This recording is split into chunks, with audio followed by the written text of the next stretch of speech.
Hold on. I have to... Actually, no, just keep talking. I'm going to go do some things to the audio. Okay, close my windows. All he had to say was that my window was open. He had to make it off.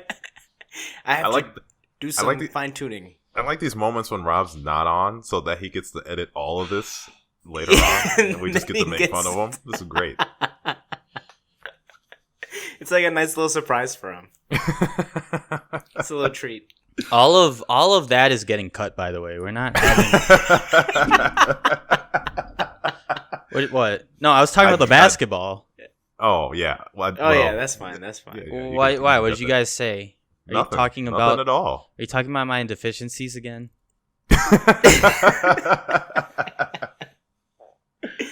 Oh, my gosh. Oh, man.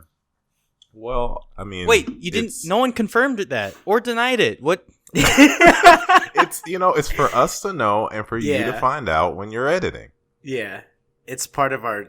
It's our shtick. It's our two-man duo that we're working the angle on against you. This doesn't work when the creator of the podcast is the punchline. It just doesn't work that way.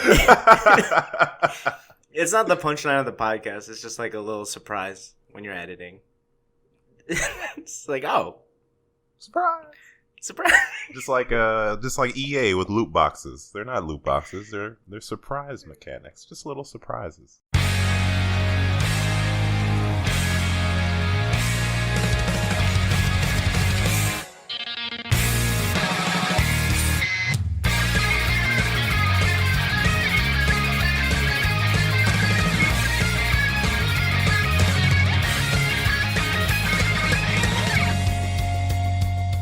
Well, what I was going to say was it's the last time we recorded, we were about maybe a week or two out from E3.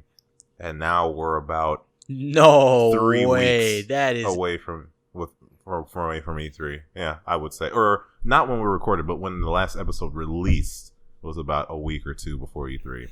And now we are about 3 or so weeks removed from E3. Dude, now. You have been living in the hyperbolic time chamber for at least 3 seconds, because that is completely false. What do you mean that's completely false? We uploaded this... I'm not going to make any more bets because my credibility is gone. We uploaded the last episode 26 days ago. So isn't that 3 weeks? It was first day of June? E3 was last week. No, it was not. No, it was like June E3 was 9th. It was like the 11th. Wait, what? No. What? Yeah, E3 was June 11th. E3 date. I'm looking at it right June now. 10th. June 10th. Yeah, technically it was June 10th because EA had an early it wasn't a conference, but they had their EA Live like the day before. 15 days ago. So that's 2 weeks. 2 weeks and some change. Oh, okay. Yeah, all right. Yeah, okay.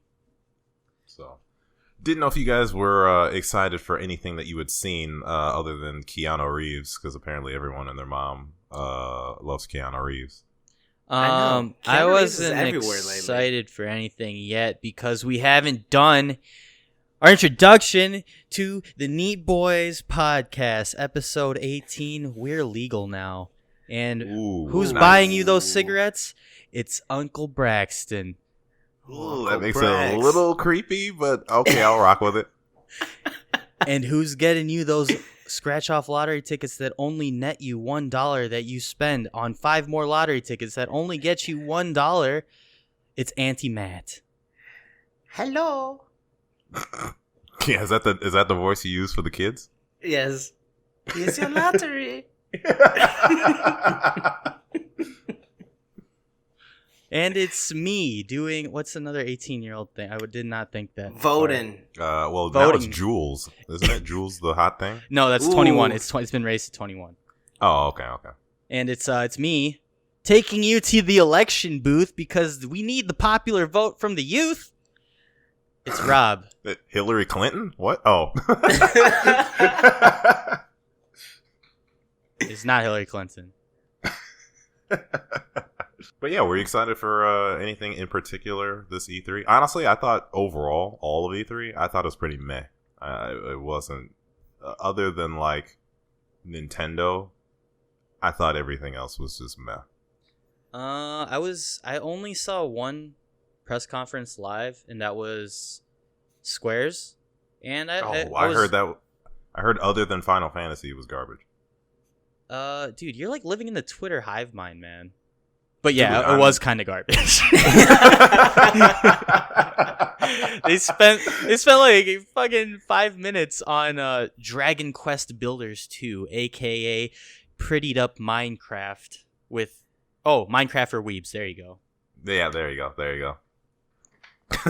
And like, dude, I am the Twitter hive mind. What are you talking about? No, you're not. You just use our professional Neat Boys podcast Twitter account, and you use it for your own personal shitty retweets and shit posts, and it reflects back to me and Matt. When now, like, I have to identify as an elite Smash fan and pretend to know who Etika was. Rest in peace. I mean, like, that was a terrible situation, but that's not me, man. That's not me. And you're dragging me down into some predatory PlayStation stuff. It's not like I took the Twitter account and locked it. You're open and you got people on there that you're following that I don't know anything about. But you should. They're our muse. They're our muse to this podcast.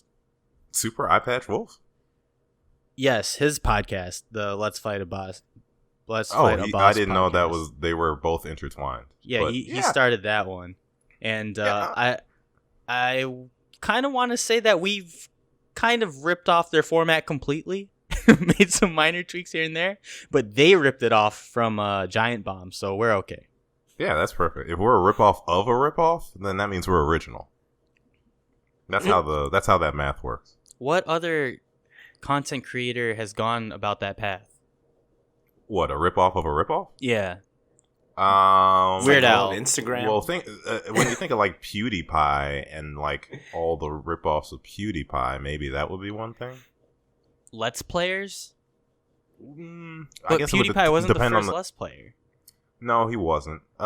Maybe like commentary channels, because Ray William Johnson was technically like the biggest one at the time. The biggest one, and the fucking... Why are we still talking about Ray William Johnson in 2019? Well, you were just saying about people who were ripoffs, and I was just saying people who've like boiled down Ray William Johnson's formula and then done something else, and then the ripoffs of that. So I'm Pandora, and I've opened this box of shit. I apologize to everyone. Well, I'll say the only thing that really got me going was some more Smash Bros. People announcements, and the new, I guess, we got some more footage from that fucking Death Stranding game, and that's really... Oh, and apparently they're bringing back Destroy All Humans. I don't know if you guys ever played that game, but like I think I did a little bit. We talked about it, yeah. So that's pretty exciting for me, because I played the shit out of those games when I was little. But other than that, yeah, E3 kind of was meh. When it was bright, it shined real bright. Like I don't know, I don't find myself getting like hyped for too many things anymore. But when I saw that Cyberpunk trailer, that was everything. Oh yeah, I can't wait for Cyberpunk. Yeah, and I'm kind of like not super into shooters anymore, but I don't know, the detail in that world just looks insane, and I know they're just E3 trailers, but like the gameplay trailer looked promising. But then again, Watch Dogs gameplay trailer from E3 looked promising too. That is a good point. That is always. But that being said, I usually shit on early games and everything like that because it's warranted, because they're usually not what we get when E3 rolls around. But CD Projekt Red is kind of a different case. Like I hold them to a higher standard than the rest of the industry. So that's why I can kind of believe their, test of quality more than I can like an EA or an Activision or anything like that. I hear that. But they could be setting, this could be the greatest fall that the video game industry has ever seen since Battlefield 2. I'm like 5% worried about that. Like, I'm worried about how good it's looked up to this far, that it could come, like, if anything goes wrong with this game in particular, it could literally, like, cripple the entire game industry. Honestly, I believe that. Like, that's how big and how important CD Projekt Red, I think, is to the industry, that any mess up here could really destroy, like, everything. Damn. You either die a hero or you live long enough to be a villain. Or maybe they surpass it. That's what I'm hoping for. But we'll just have to see.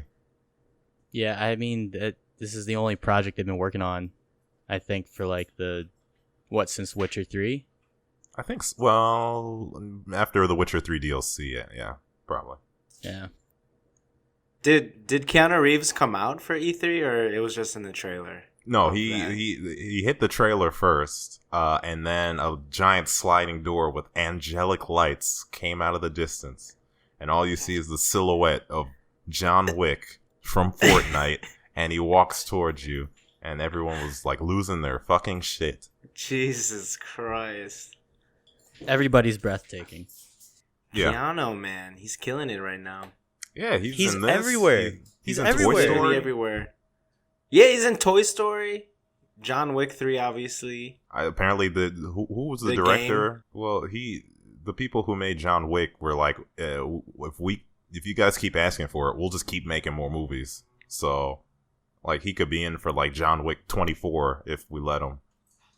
Maybe, but I don't want it to become a meme like Rambo.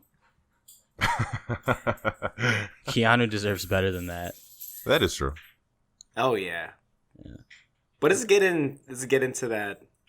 Yeah, I see where you're going there. Cause I mean that's kind of how Hollywood usually is. Like, there's usually an actor flavor of the months or of the year, and then you just kind of run through it. Like Jason Statham at one point was that guy, and Jason Statham is still both the two guys you just named are still those guys. Like they're about to come out with and now they've combined forces for their own movie. They're about to come out with like the biggest turn your brain off action flick of this year. But like I'm thinking like beyond that, I'm thinking like the Tooth Fairy Dwayne Johnson, like that far back. Like you mean Best The Rock?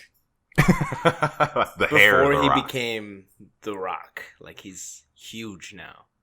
He wasn't always this big, dude. He was always pretty big, but now he's just like leaned out. Yeah, that's crazy. I feel like he's like way bigger than he was. I don't know, dude. WWE or whatever federation he was in at the time, he was pretty jacked. He was big in WWF, yeah, but I think he probably dwarfs his WWF size now. Yeah. I don't know. Have you seen that fanny pack picture? He's pretty thick there. Oh well, he was playing ball still. Also, the turtleneck is slimming, so you gotta. Like I'm saying, I think he's remained the same size, but it's just like lean mass now, as opposed to like thick fanny pack physique. Or maybe it's like that old man jacked. He's old man jacked as in like testosterone replacement therapy. Yeah. How old is he? He's got to be in his 40s now. I'm thinking like mid 40s. Yeah, I mean, I wouldn't think he'd need anything like that yet. Are you okay? I'm not getting into this. This is not. All right, back to E3. Yeah, closing thoughts. I thought I was a little. I don't know, man. I got hyped for like Cyberpunk, but then when I was going through Squares, I found myself like getting super excited for like remasters and re-releases, and I don't know what that says about that company. But it's Final Fantasy VII. I'm excited for. Obviously, I never like played through the whole thing. I never got all the way through Midgar, so that'll be kind of cool. I never even played the game. It looks like a mess. I was a Final Fantasy 10 and 6 guy myself, so their business plan looks like a mess. Oh, also, what are they? They're re-releasing 8. Yeah, and I'm super pumped for that. Yeah, especially on Switch. Yeah, apparently their conference was like, hey, check out this new Final Fantasy VII. Also, every game we've ever made before is coming to Switch. Hell, even Octopath is coming to... Well, no, not to Switch. Octopath is coming to Steam. And the Dragon Quest is coming to Switch, which sucks because I totally would have rather had that game on Switch. I think I might end up buying it for Switch. Because it looks like... I'm into JRPGs. It looks cool. The Witcher's on Switch, which I think is kind of crazy. Wait. Since when? It got announced during Nintendo's showcase. If I get that game, it's probably going to be through Steam, right? Like it makes sense because then you could just mod the shit out of it and get like Skyrim graphics on there, Skyrim modded graphics. Yeah, it's. I think when Cyberpunk comes out, I may start to think about getting a new graphics card. Because I don't necessarily need one, but if it ends up looking as good as I think it might look, then I'll probably want to invest in some new hardware. And my card's about 4 or 5 years old. What do you have, a 970? Yeah. Yeah. I don't know. I think you could still make it work unless you're trying to go 4K. I don't know about all that. But now that Bitcoin's no longer the rage, like graphics cards are coming back into like reasonable price levels. So that, and you might be able to cop one off of Craigslist from some failed Bitcoin miner trying to salvage what he can. So yeah, that's just the gist of that. But other than that, there really has not been a lot going on. I'm sure we'll get to it when we go to patch notes, but kind of the big talk of the town that I've been seeing just constantly has been around Pokemon. Both good and bad. So. Wait, I got something. Shokugeki scheduled release for fall 2019. Season 4. Nice. Ooh. Oh, we also got My Hero. They announced, I think around the same time, like November. Cool. So we're looking forward to like a very stacked winter season then. Yeah. Anime right now is we're gonna get to the end of JoJo. We're gonna most likely get the end of Attack on Titan and One Punch Man as well. Most likely One Punch Man. Dragon Ball Super, the dub is still kicking, but I don't know if you guys watched the dub. So. No, I haven't been watching the dub. If the content was better, I would revisit it, but like right now, I just don't know. And I've seen comparisons of and I've sent them to Matt too. It's just what the sub translates to, and then the creative liberties they take for the dub, and it's not in a positive way. It's just like almost watered down. It's like there's just a lot of unnecessary. Stuff speaking of watered down, they put the show I hate on Netflix. Neon Genesis Evangelion. Bingo. Well, I think you'd like it because it kind of satirizes mech animes. No, I've seen it already. What? I've seen Neon Genesis Evangelion. All the way through? Yeah, my roommate wanted to watch the whole thing, and I was like, I hate mech anime, and he was like, no, dude, just watch it. So we watched it. I think we watched the original series, and then we watched the OVA because apparently the endings were two completely different levels of weirdness. They're really different. So I take that back. I didn't watch the show. We watched the OVA because I know I didn't watch anything episodic. Okay, yeah, you would know if you saw the episodic or just the series, regular series, because the last 2 episodes, like, just go rewatch the last 2 episodes. The Netflix one or just yeah. Well, I think the Netflix ones they redubbed it. Yeah, and that's what everyone was whining about online, at least. It's not the same. I think. I don't know why they would redub it. Well, no. They can redub it. Money. It's whatever. I don't know why they would change words though. Like, like if there's already a dub budget that cuts exists, but really for words. I don't know. Voice actors gotta eat. They just wanted to throw some money. Yeah. That kind of ruins like people's memories of the show, because then people got to be like talking about one thing, and then people are going to be talking about another thing because it's completely different. All I gotta say is Dragon Ball Z versus Dragon Ball Z Kai. Was it better? I know I watched some Kai episodes here and there. I think I preferred Kai. What? Ooh, that's interesting. I would have figured the music in Z was much better than Kai. The music in Z was better. The only reason I preferred Kai is because they took away a lot of filler. But it's good filler, like Piccolo getting his driver's license. Yeah, it's amazing. Come on. Okay, the bad man shirt does get a honorable mention. That is true. Wait, that's filler? It's Seeing still Piccolo, canon to me, damn it. Seeing Piccolo rock the black community like I know he is always good. But other than that, yeah, we can skip the filler. What about just wind blowing? What about Piccolo supports the black community? Please enlighten me. What are you talking about? Piccolo is black. What are you talking about?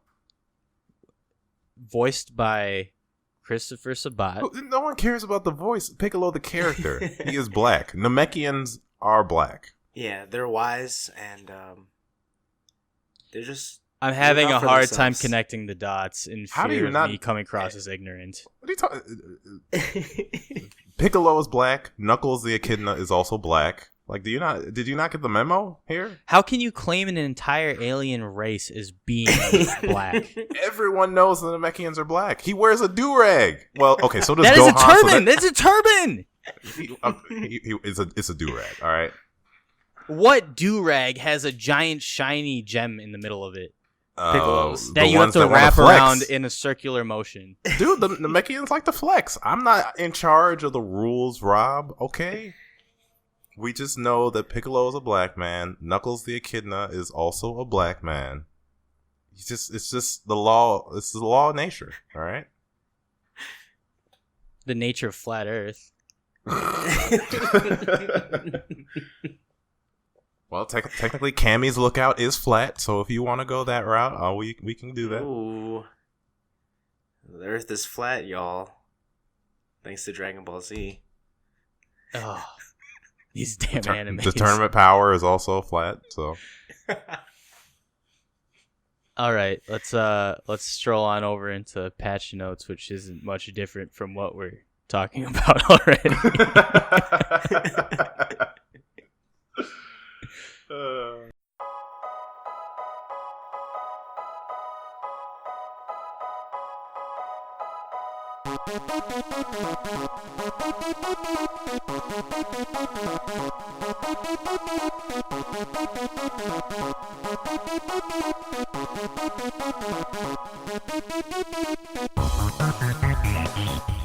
So, you want to start us off with Pokemon? What? You wanted to talk about Pokemon because at the time, this was before the E3 stuff. Oh my god, I've been framed. No, did I put that there? Well, no, we were still going to talk about it because the stuff has kind of lingered into present day. You know, I thought I would have watched the Direct by now, but I have not, so I have nothing to say about the new Pokemon. Well, do me a favor here. Actually, no, I can just pull it up for you guys because you will see something on a Pokemon video that I never thought in my entire life I would ever see on a Pokemon video on YouTube. And that is for the like and dislike ratio to be completely inverted in the way that you wouldn't think it would be. Why does your YouTube homepage have several Guitar Hero Let's Plays that have been watched? Because I've subscribed to Akai, and I think he's entertaining. I don't know if you know who he is. No, I'm sorry. Okay. Well, he just does like meme shit and stuff, so it's fun. So here we have the like-dislike ratio of the Nintendo Treehouse Pokemon Sword and Shield. 76,000 dislikes to 20k likes. What the fuck happened? So, and I'm at the perfect part. So, this man right here, the nice little translator guy with Sobble, he's translating for, I think this is Masuda. He's in charge of Game Freak. Long story short, basically this entire, playthrough, they go through the world, they go through, what's going on, they're catching Pokemon, they're riding around. It's the wild area, so they do a bunch of the Dynamax stuff, which is the new mechanic where the Pokemon just like gets large and is on steroids. But at the end of the conference, essentially Masuda's like, Yeah, so we've got our Pokemon Bank, we've got our Pokemon Home, but something new is going to be happening for this iteration. We realize we have, over 800 Pokemon, and, we eventually knew that we weren't going to end up including all of them forever. So for this Sword and Shield, the only Pokemon you can catch or have in your Pokemon or your Pokédex are Pokemon that are in this region only. So there is a high priority or a high likelihood that past Pokemon will not show up anymore. And if you've been carrying Pokemon, for each generation, because they let you do that, some will end up getting left behind now because of these new changes. And because of that, people were mad about that. But the reason they said they were doing it is because they wanted to focus on high priority animations. They wanted to make it look super good because it's on the Switch.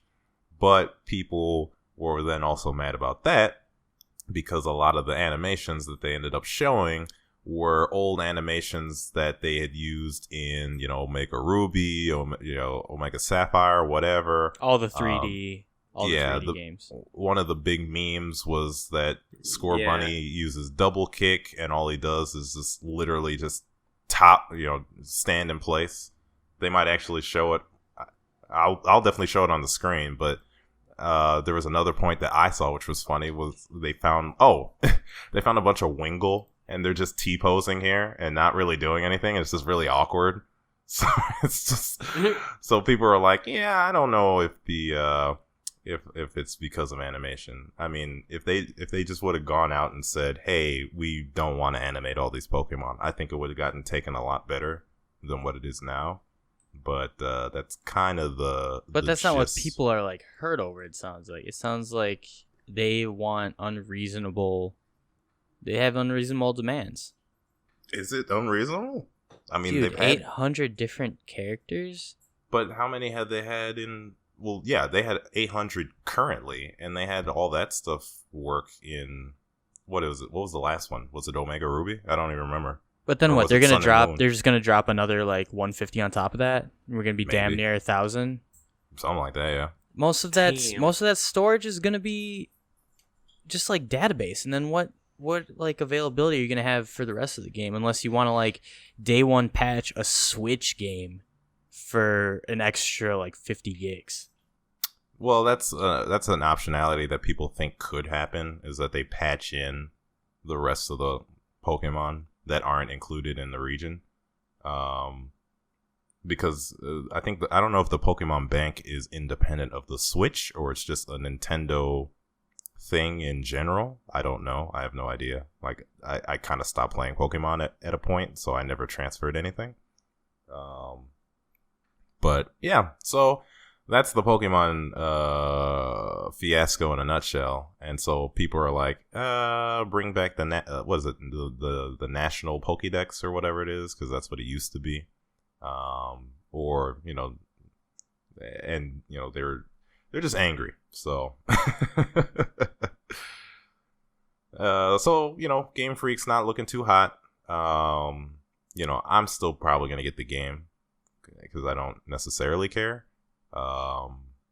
But that's just me. I'm too old to care. If I really cared, then I would just pull my 3DS out and play Heart Gold and Soul Silver again, because those are the only games that matter to me. But yeah, that's about it. I'll give a couple of my thoughts on Devil May Cry 5 Deluxe Edition. I thought I was gonna have more subtitles. There's no more subtitles. Yeah, no, that game's awesome. Playing it on the Pro, so the 4K graphics are just insane. Everything's got like weird shiny textures to it, if it's this weird hellscape creature or just hell itself. And it has that like DMC feel to it I should say Devil May Cry feel to it, as opposed to what DMC brought for the remake. You know what I mean? We had this discussion like a year ago. Yeah, but you hate DMC, so. Yeah. What's wrong with that? It comes from a legitimate place. I liked it. I heard the gameplay, I'm reiterating. Yeah, it's good. It's good. But the story is just so tongue-in-cheek. With this, it's got all that, like, DMC corny garbage. And I'm fine with that. Whereas opposed to the remake was just garbage. Now, you said you played through the whole thing with the live action? No, that's on Son of Sparta difficulty right now, and I'm just I'm a plebe. Oh, damn, that'd be funny. Yeah. Actually, I sprung for the deluxe edition actually after I bought the game because of just how much fun I was having with it, and then I think I saw one scene of live action, and I was like, I gotta get this. I gotta get this. But it's good. They put a lot of heart into it. I think I stopped playing. I need to get back into it because I beat the game, and then I was going back at it at what was it, like Son of Sparta mode or whatever. I don't the mode that unlocks after you beat the game. But then they released the Bloody Palace after I stopped playing, so I really got to get back in there and kind of experience the Bloody Palace now. That's what I've been doing, and I've been seeing a lot of people, like get up to level 70 and stuff like that. And I'm just thinking to myself, okay, that's a long way, but I think I can get to it. And I'm struggling just hitting 19. It's so damn hard. So what's the criteria for Bloody Palace? Because I know they've incorporated it in previous games in some form or another, but I've just never played it. Like, is it based on you have to kill a certain number of enemies, or is it based on your stylish meter, or is it both, or what is it like? It all incorporates into the final result. So it's an arena fight. So you're just in like this enclosed circular ring, and you're given a set of enemies. You have a time limit to beat those. You start out with a time limit, and if you take too long to beat enemies, time will be subtracted from your main time limit. But if you get like a high grade, high rank, high stylish ranking on it, then you'll get more time allocated to that, in addition to if you beat them fast enough, it gets added onto the total. So it benefits you there to do stylish combos and whatnot. Okay. And it goes up to what, 100? I have no idea. I'm just trying to get to 20. It's fun though. I started doing that instead of finishing up Son of Sparta mode though, because I need to get my guys all upgraded, and I need more red orbs. Are you on your first playthrough or second? Second one. Okay. Yeah. You can only unlock Son of Sparta if you beat the campaign. I don't remember. Oh, it's Devil Hunter. That's the one. Okay. Yeah. Because I remember when I was like really into Devil May Cry 5, like I was watching guys do Hell in Hell mode, like the Virgil fight without getting like touched and hitting like triple S's, and that shit was stupid. Like, I don't know how people do that. I don't either. I'm just trying to learn the jump cancel for air combos so I could put people in a combo hell. But I like that you get with the deluxe edition, like different people can shout out the stylish meters now. So sometimes I just hear Nico like shouting at the top of her lungs, and it's pretty funny. I didn't know you could do that. Where do you edit that? I think it's in the sound settings. I want to say it's in the sound settings, but yeah. Cool. Well, yeah. DMC 5. I don't know what other interesting stuff I can add to that conversation that happened months ago already, but it's a great fucking game. Yeah, it's good. I need to get back into it. Once I'm done with my second playthrough of Bloodborne, I will jump back into it. I don't know how you. I'm still on my first. That game's too spoopy, man. It's actually funny because I dusted off my PS4 from storage, and since your PlayStation takes a picture of every achievement you ever get and what you're doing in the game at the time, like I was just going through my gallery casually because I was just trying to see what was on there, and I was looking through all my Bloodborne achievements and some of the pictures in there, and I was like, how the hell did I beat this game? I was seeing like bosses that were like tower in the sky or just demonic shit that I forgot about, and I was like, I can't believe I beat this fucking thing. But it was just so fun. So yeah, I'm a huge weenie, and I use a playthrough when I like go through it. Well, now I'm like, because I know there are, I think there were 2 or 3 optional bosses that I missed. So I'm gonna go back for that, and then you can save survivors and send them to either like the hospital or the church. And there were some people I missed on that too, so I'm just gonna go back and see who I missed and kind of clean that up. But I think I'll be good after my second playthrough. It'll get all the... Because the first playthrough, like, you go, like, you play like a baby and you're scared half the time and you die a lot. But the second playthrough, you kind of go through with your balls out, just kind of whipping your penis everywhere. So it's actually been a lot more enjoyable the second time. And it's also more frustrating because it's like you know what you're supposed to do, but you still die. So... Yeah, that game's too scary. Wait, he says as he put Resident Evil 4 on his on his discussion topics. Resident Evil 4 is not scary. That is an action-packed game with scary things in it. So you never feel unsafe. There's a one-hit KO guy that exists. Yeah, Chainsaw Man, forever live in our hearts. Yeah, no, that game's awesome. Like, you can always you never run out of ammo. Resource management is kind of... That's why it's not scary. You have a gun. Yeah, you have several guns. It's awesome. It's like the upgrade system is amazing. And yeah, this is like... I mean, they just came out with it on Switch too. How many times has this game been ported to different consoles? I was watching a video. I think it's been like 9 or 10 different times. Were you watching should your boyfriend play this? Yes. Game? Dude, I fucking really love that series. Them. That's gonna be my loot trap. Nice. Well, it's not you mean your wreck? Shit, I copyrighted. You rip off of a rip off? Oh fuck. I'm gonna have to edit that shit. Yeah. I don't know what is like. I don't know what it is about them. Like they're like white, but they're just charming. I don't know. This is very entertaining. They're like suburban white.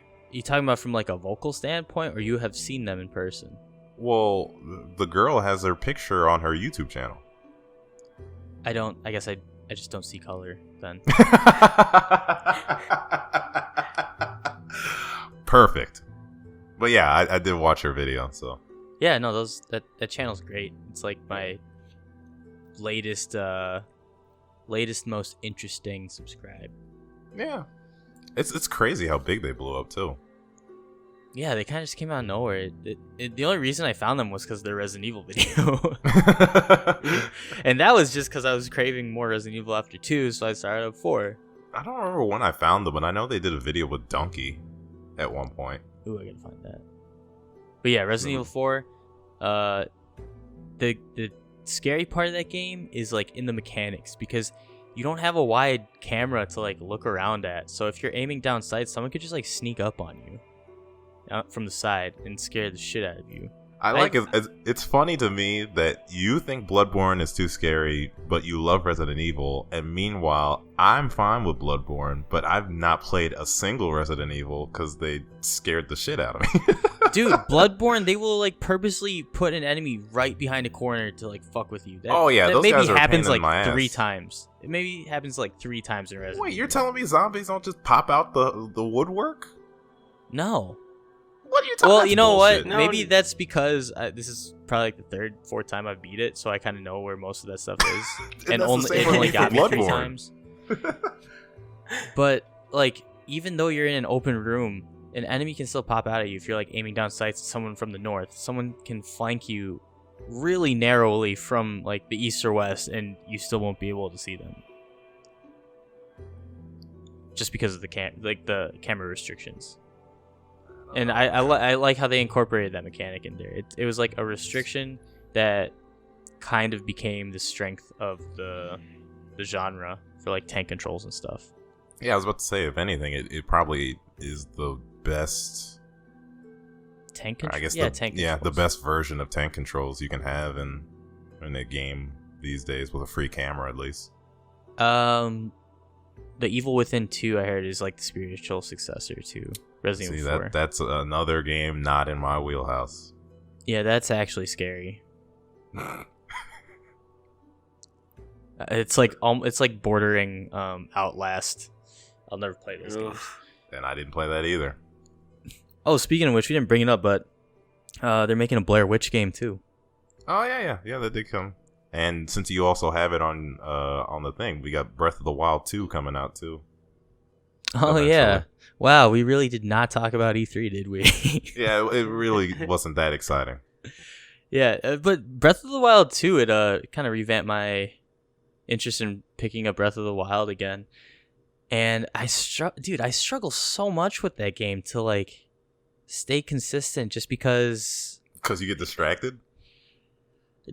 Kind of. I'd rather be distracted all the time. Like, wait, what do you mean? Distracted in the game or like distracted outside? No, in the game. In the game. Oh no, I don't mind getting distracted in the game, but it's like maybe I just don't like the open world genre. Like that's a really fun game, and all the mechanics come together beautifully, and it's like an amazing sandbox. I mean, to be fair, there's a difference between like an open world game and Breath of the Wild is literally a sandbox. Like they just throw you in the sandbox, and that's it. Like if I'm thinking like an open world game, like I would think of like The Witcher.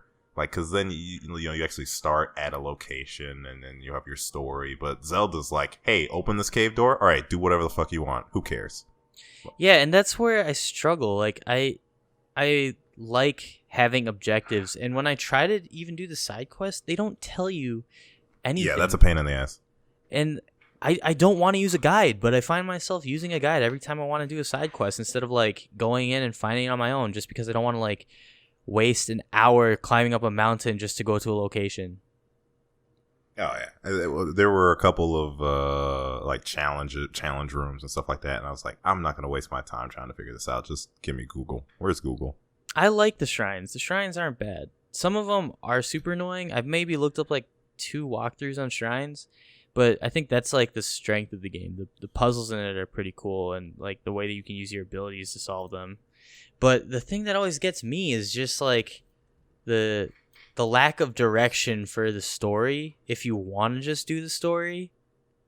Because right now I've defeated all the 4 guardians, and I just have to get enough heart container. I was like 1 heart container away from pulling out the Master Sword. I didn't even know the Master Sword was in the game until I saw it online, and by that point, I'd already been in Ganon's castle, so I literally had to go out and find the sword.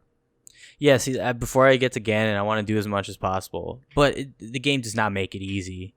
No, I had no idea the sword was even in the game. Like, until now? No, and well, now being when I found out and then went out again, because I was about to beat the game without even touching the sword. And then I discovered that the sword existed. So then I had to spend all my time in the forest.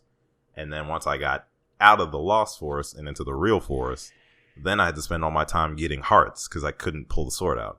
So I think using a guide for that game, I don't think there's a problem at all with that.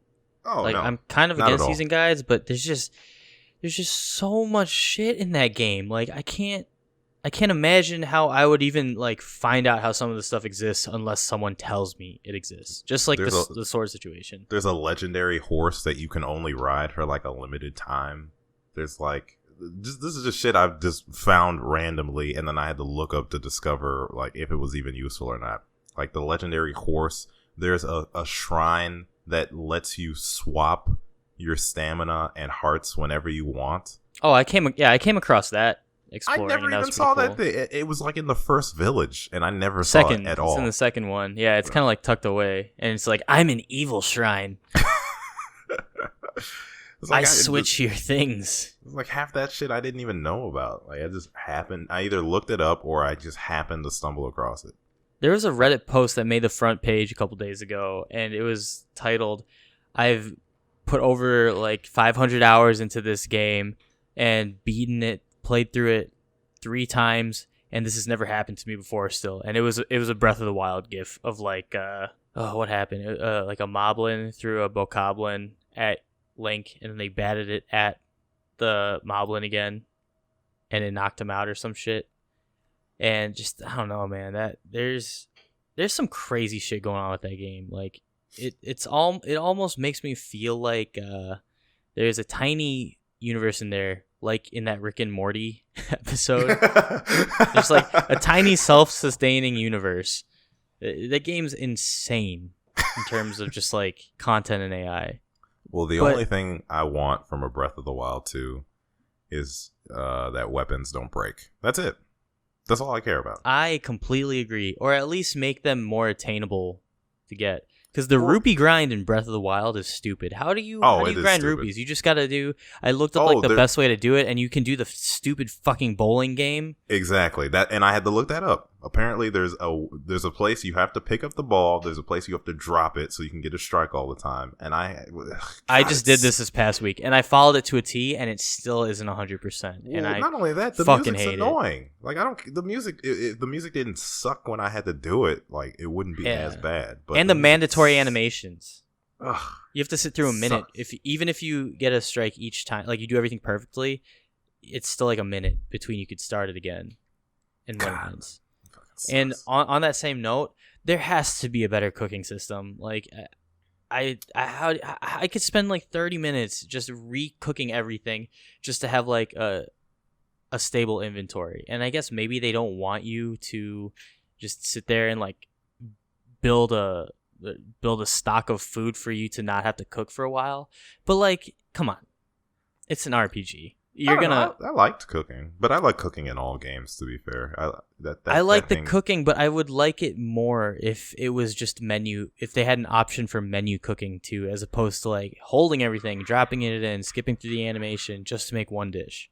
And is there I don't know if there's exists in the game, but is there some sort of cookbook that can keep your recipes? Not that I know of, no. See, that's kind of shitty too, because if I like made something really awesome, how am I going to remember to make it again unless I like physically? You just kind of have to memorize it, because at a certain point, there's combinations, or there's only so many combinations that then you know how to maximize those combinations. Yeah, and that's what these are all. Not problems, but these are all things I hope that BOTW2 addresses. And they should let you play as Zelda. That'd be cool. Yeah, that'd be pretty cool. And you have to save Link.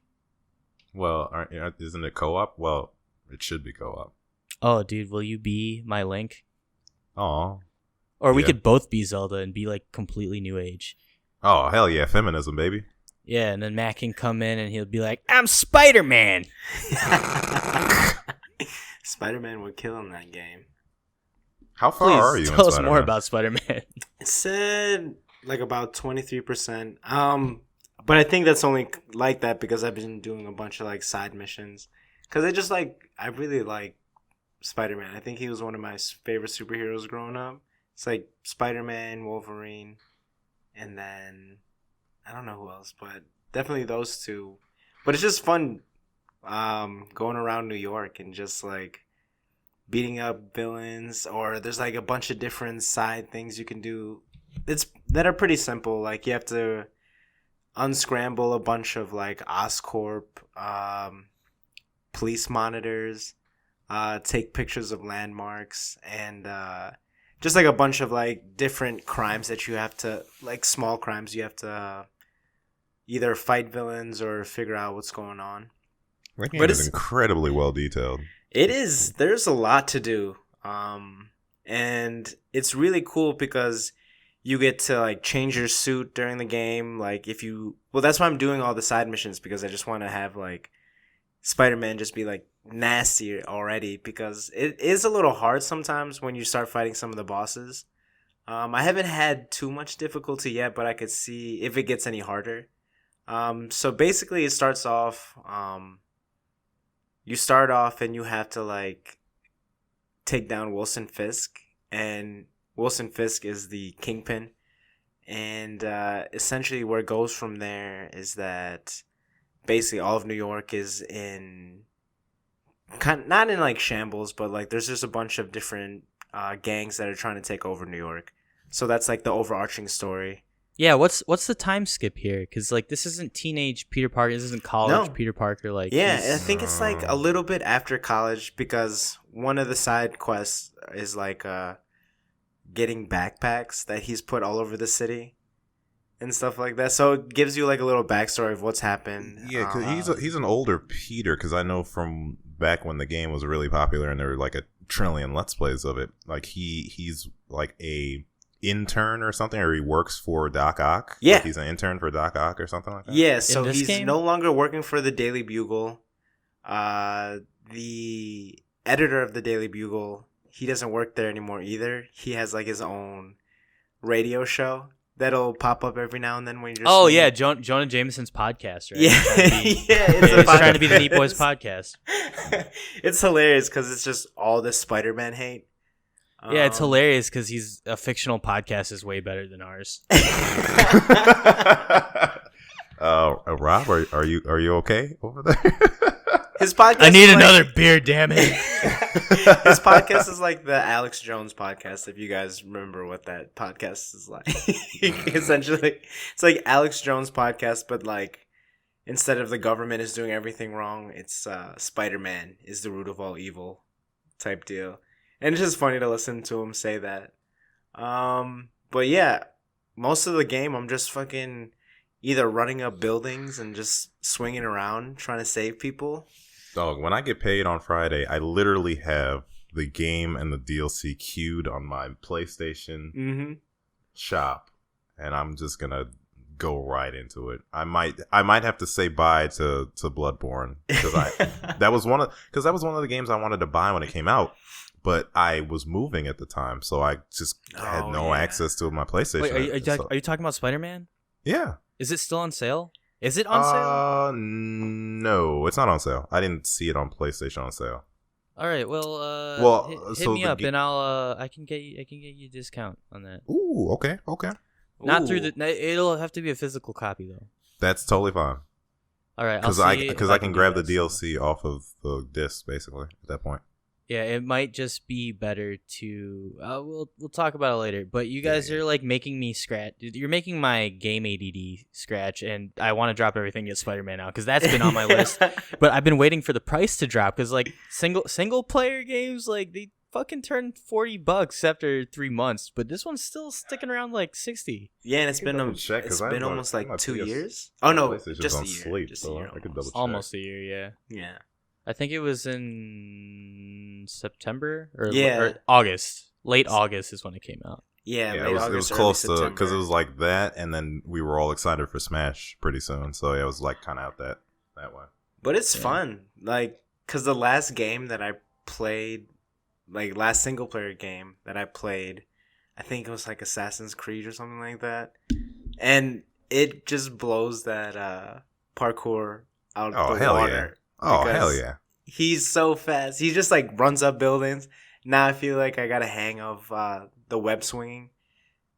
Because it was a little difficult. I mean, it wasn't difficult at first, but then like I wasn't going super fast. I was kind of just like lollygagging around the city. But now I'm just like cruising throughout the whole city. It's fucking amazing. I like it a lot. I haven't even gotten through like the main story at all much. Like you just finally get to Mary Jane or something like that. So the deluxe edition is $60, but the regular edition might be cheaper than that. Oh, okay. So yeah, I'm getting the deluxe. I got grandfathered into the Best Buy Gamers Club, capital G Gamers Rise Up Club award. Hell yeah, brother! Award system. So I get like that 20% discount on all games there. Nice. So yeah, let me know if you're interested. Unless shipping. So the only thing I'm afraid of is shipping is gonna drive the price back up, and then it would have been better off for you to just download that.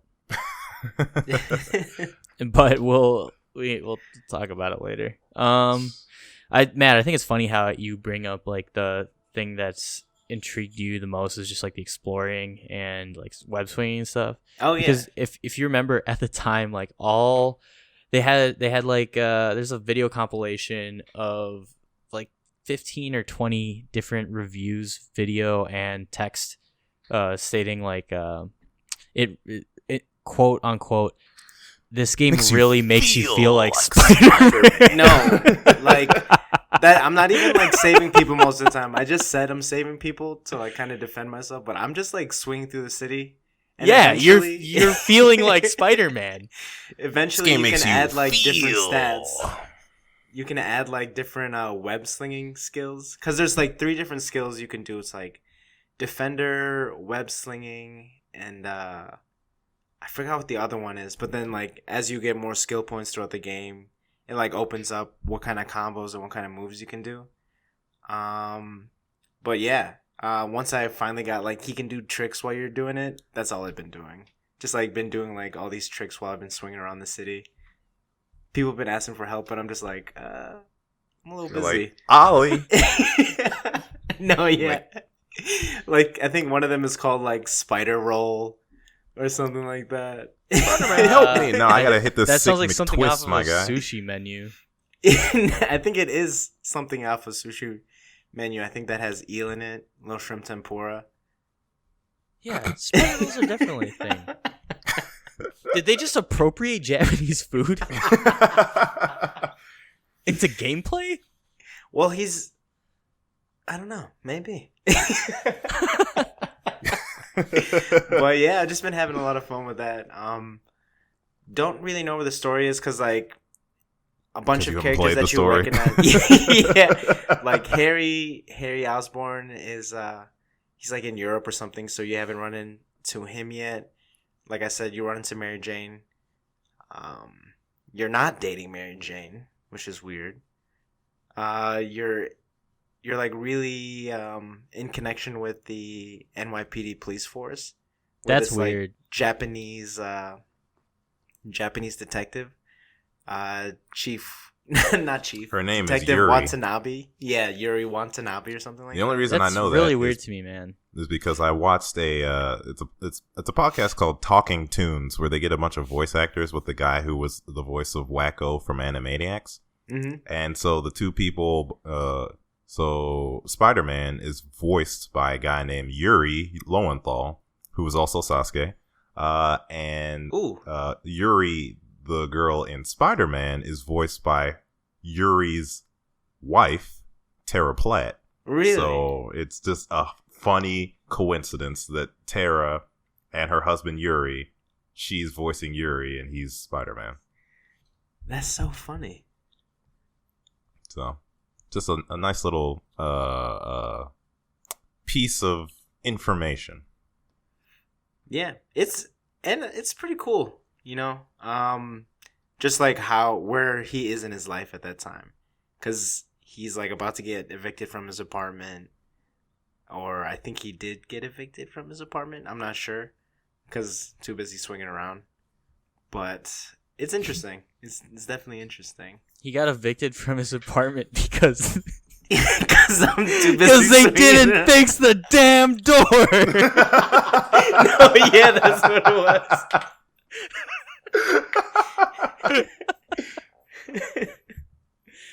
Oh man. Cine Matthew.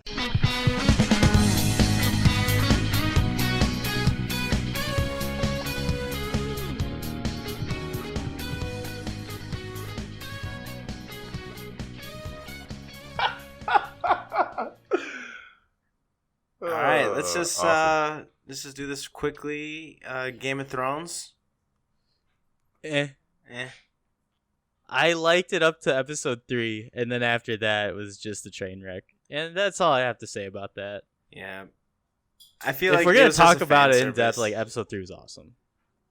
Episode 3, that was the, when they, is the battle for Winterfell. Okay. Well, yeah. That was fucking great. 2 and 3, you could have ended it there. I would have been fine. Fuck everything in King's Landing. Who cares about that shit? I'm still like I probably would have been happier if the White Walkers just won. That's racist. Dude, you didn't hear? The blacks have adopted the White Walkers into their community. Shut up. The only black people are like the slaves and the ladies who's running with the Khaleesi. But yeah, that's what they're doing. But I don't know. I thought it was predictable. Once certain things happened, I feel like I knew exactly who was gonna make it and who was gonna die. Yeah, kind of sucks because it was a really good series up until like the last 2 seasons, I would say. When they started making up their own material. There's conspiracies saying that George R.R. Martin basically like sent them the draft, and they want to see how it would do with like the masses, and if it tanked, he's gonna go a different just way. Go back and rewrite it. Yeah, he's not writing shit after this. He has way to. too much has money. to. He's no way. There's no way. This is his legacy. There's no way. It's on the his Super legacy. Best, or not Super Best Friends, on the Castle Super Beast podcast, they stated there was an article that came out with George R.R. Martin that said, if I do not have this book released in like the near future, you can lock me up and I will write it out. All right, he's getting locked up then, because there's no way he's going to write that. Good, book. lock him up. Lock him up. There's been a lot of deprivation. Mr. R.R. Martin. If I was George R.R. Martin right now, I would never write another book in my entire life. But that's bogus. You started out with the series. You fucking end that series. Yes. Why? I'm filthy freaking rich. Why would I do that? Because you have an obligation to finish He what has you started nothing. to the people. No, he ain't got shit. It's for the art. Okay, so you're on the opposite end of that, where you just like, okay, I got my bread, like, fuck everyone. Yeah, the obligation to what? He wrote what? How many books are there right now? They're 3? not finished. It doesn't matter. It's How not many? one complete piece. It doesn't matter. How many books has he written right now? Dude, you're I the think dude that's like 3. There's 3. Okay, he's there's- written 3 no, books. There's like 5 books out. 5. Okay, he wrote 5 books. Great. It was a great run. Then the TV, everything kind of got swept in. You go to a couple celebrity parties. You're making this fat bread. I mean, he's an author. Authors don't make that much money half the time. I would think he's not say just like gonna 80% of the time. I was about to say, you think he's not going to cut and run right now at the height of that popularity? Yes, Absolutely. as the pride of being a creator. Pride doesn't pay the bills. Dude, fuck The you. bills are You're- paid. Why are you Bills so are much of a paid. sellout right now? Oh my god, dude. Unbelievable. No, that's dumb. You start something, you fucking finish it, especially when you have an established diehard fan base. Like, it's just bogus. We can come back to this conversation in 4 years if George has picked up a pen since then. It'd be different. It'd be different if there was like health complications with like there is with mangaka, like I forget their names, but Hunter, Ugh. Berserk, what's Vagabond? Vagabond's never gonna get fucking finished, and that's huge. But when we drive it to the reasoning of just because he's living a cushy, comfortable life, fuck that. Take all that shit away. Throw him in a room. Let him write that shit. Throw a typewriter at him. That's all he's doing. I'm just telling you the reality of what's probably going to happen. Well, that's bullshit. Let's start a GoFundMe. What would it be? No, fuck that man. He's not getting any pre-order money. Oh yeah, that's true. The first 5 books. But that would be like adding to it. Hey guys, I'm going to write the 6th book of Game of Thrones, but I need your help. I need your help. I'm too filthy rich, but I need more money. Oh my god, trash. Okay. Yes. So Chernobyl, tell me a little bit more about that, because that shit was crazy. The actual Chernobyl event. Yeah, spoilers. The reactor has a fallout. Fuck. Are you serious? Why would you ruin it? Why would you ruin that right now? I just I saw that joke coming from like a mile away, but I still found it really funny. I don't know why. Thank you. Yeah, no, this is an awesome show. It's kind of trippy, and I know they've done this in different forms of media, but as we all know, Chernobyl takes place in Soviet Russia. Soviet Russia? Yeah. It was in '86. Yeah. And so at that time, everyone like Russian AF, very Russian names. All the acting and dialogue in this is with British accents. So that's like every movie.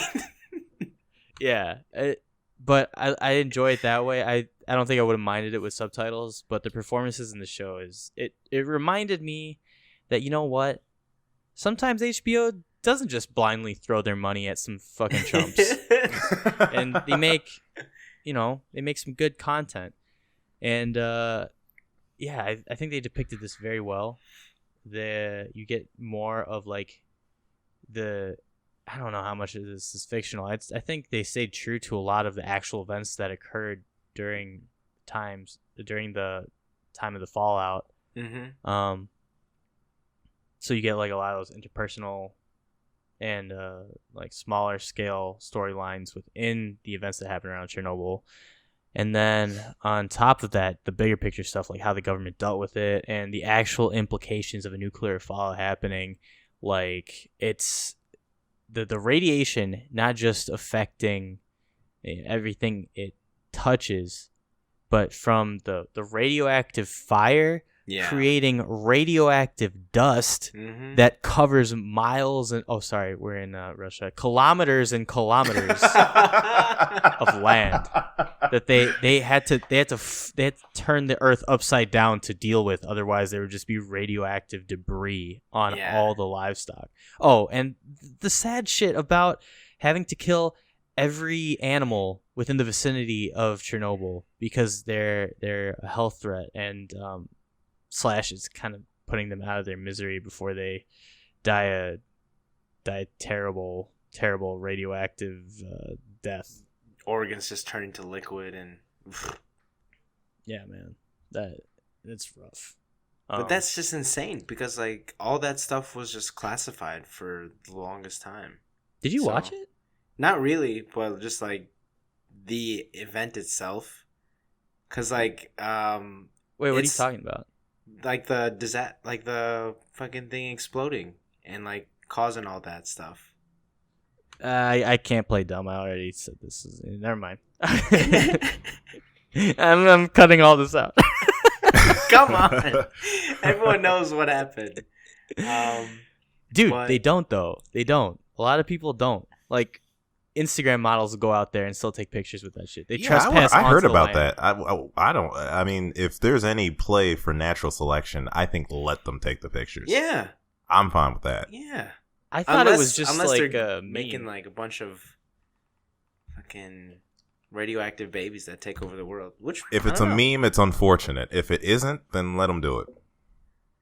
Aren't you just more concerned about them bringing back that radioactive, like, aura back into society? Are they American Instagram models? I would assume they're Russian, because I don't know who would fly out all the way from... You know what? No, I take that back. Yeah. Logan Paul and all that shit. Never mind. Yeah, you got a good point. Could bring it out. Maybe the ends justify the means. I don't know. I will not be the sacrifice of Darwinism. It's like anti-vaxxers, except way more lethal. No, dude, that's not even comparable, man. Anti-vaxxers force that upon their children. That's terrible. Yeah. Well, yeah, but these people are forcing radiation upon themselves and then others. It's not comparable. Braxton, where the fuck is your mind right now? You're a sellout comparing the poor anti-vaxxer children to people that willingly go expose themselves to dangerous. Okay, fine. The Earth is flat. Okay, jeez. That's all I wanted. That's all I wanted to hear. He's here. Thank you for joining us on this couldn't resist. The Neatboyspodcast. Oh my god. Next time we get Braxton to buy into Was 9/11 staged? Ooh, I can go all day. That's for the 20th episode. Oh god. Let's have our next live episode at the Chernobyl site. We never have live episodes. These are all pre-recorded. Well, the next one, the next live one, or the first live one. The first live one to be the first dead one. It's great. We'll be remembered always. Radiation affects electronics too. Damn it, radiation! Why you gotta be so rude? Oh, I thought it just gave you superpowers. That's why I was trying to get out there. I know. So, am I gonna turn into Spider-Man or what? Chernobyl. Check it out. It's a really good show with great performances and a scary but true storyline. Oh, these are all fucking me. Let's Chef. talk about Chef. My name's Chef. My name's Chef. So, did you just start watching Chef, or you just started watching? Did you just watch Chef, the movie? I saw that the Netflix series was coming out, and I want to start it with 10, and I was like, we are not starting that until you see Chef for the first time, because it is probably like one of my top 5 favorite movies ever. Yeah. So we rewatched it, and that movie still holds up. I can't wait to see what it's like in maybe 10 years, and let's say like Twitter hypothetically is the old shit and no one cares about it anymore. Other than that, like the way they depict cooking, that movie has so much damn like realistic cooking, and it's not like other food movies like Julia and Julia is pretty good. What are some other food movies I'm missing out on? Bradley Last Cooper Holiday, had does that one. count? Bradley Cooper had a food Ratatouille. movie. Ratatouille was legit. Dude, animation food things will always be better than the real life ones. That was legit. If executed well. Go look up there's a comparison of the anime movie Flavors of Youth, that cooking scene to a real life cooking scene, almost like a frame for frame recreation of the anime scene. And it just lacks the magic, and it looks like shit. It looks really bad. But yeah, Chef, like, they do so much justice there. Star-studded cast. That movie came out 2014. When did the first Avengers come out? Ooh, that's a good question. Were we in high, or was I in high school? Googling it. Jon Favreau is a beast.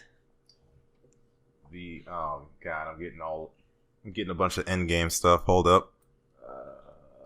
Well, essentially, the point I'm trying to make is that it's like the cast from 2012. Avengers. 2012. Yeah, there you go. Perfect. Right before probably Age of Ultron came out. Yeah.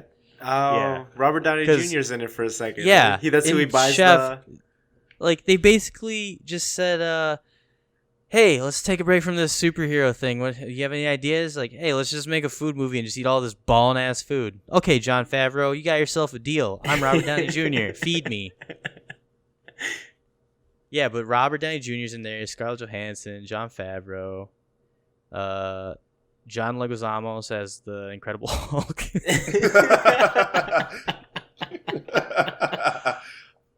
And I don't know. There's a magic to Chef in like the simplicity of it, and it being, I can't compare it to anything else really. It combines a bunch of elements from different movies, but it never feels like it's taking a gigantic tonal shift. Oh no, it's a really good story. Kind of like what is it? Coming of age? No, just like restarting some passion or something like that. Something like that. A coming of sage because it's a cooking movie. Oh! Yes. But I've actually seen one episode of the unless are you done talking about the movie? Yeah, I mean, I have nothing else to say. Tough choice between picking Scarlett Johansson and Sofia Vergara. I have no idea. Not really. I'd take Scarlett Johansson. Ooh. That's not really a hard choice for me, personally. Sofia Vergara. I want her to talk to me all day. I mean, that is not even an argument. John Leguizamo has a charisma that both of them cannot provide. That was Matt. That was he set us up. It was a trick question the whole time. It was. He left his job. He was sous chef, and he's like, "Hey, you know what, Jon Favreau? I'm gonna come work on your truck." Side note, I was Tybalt.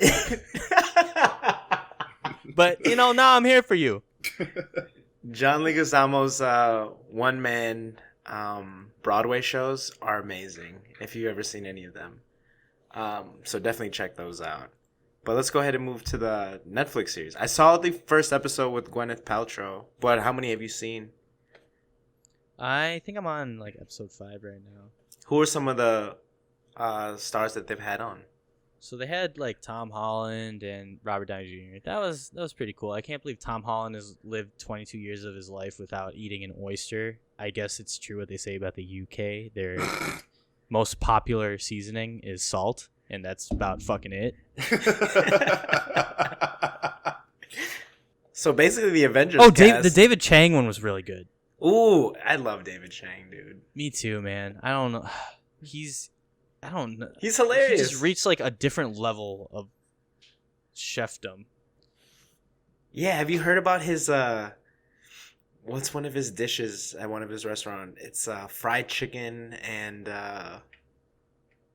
caviar. Forgive me if we've talked about this already, but No, I don't think we have. That sounds ridiculous. At one of his Momofuku locations? Yeah, I think so. I think it's in Vegas or something like that. Oh, damn. I kind of want to do that.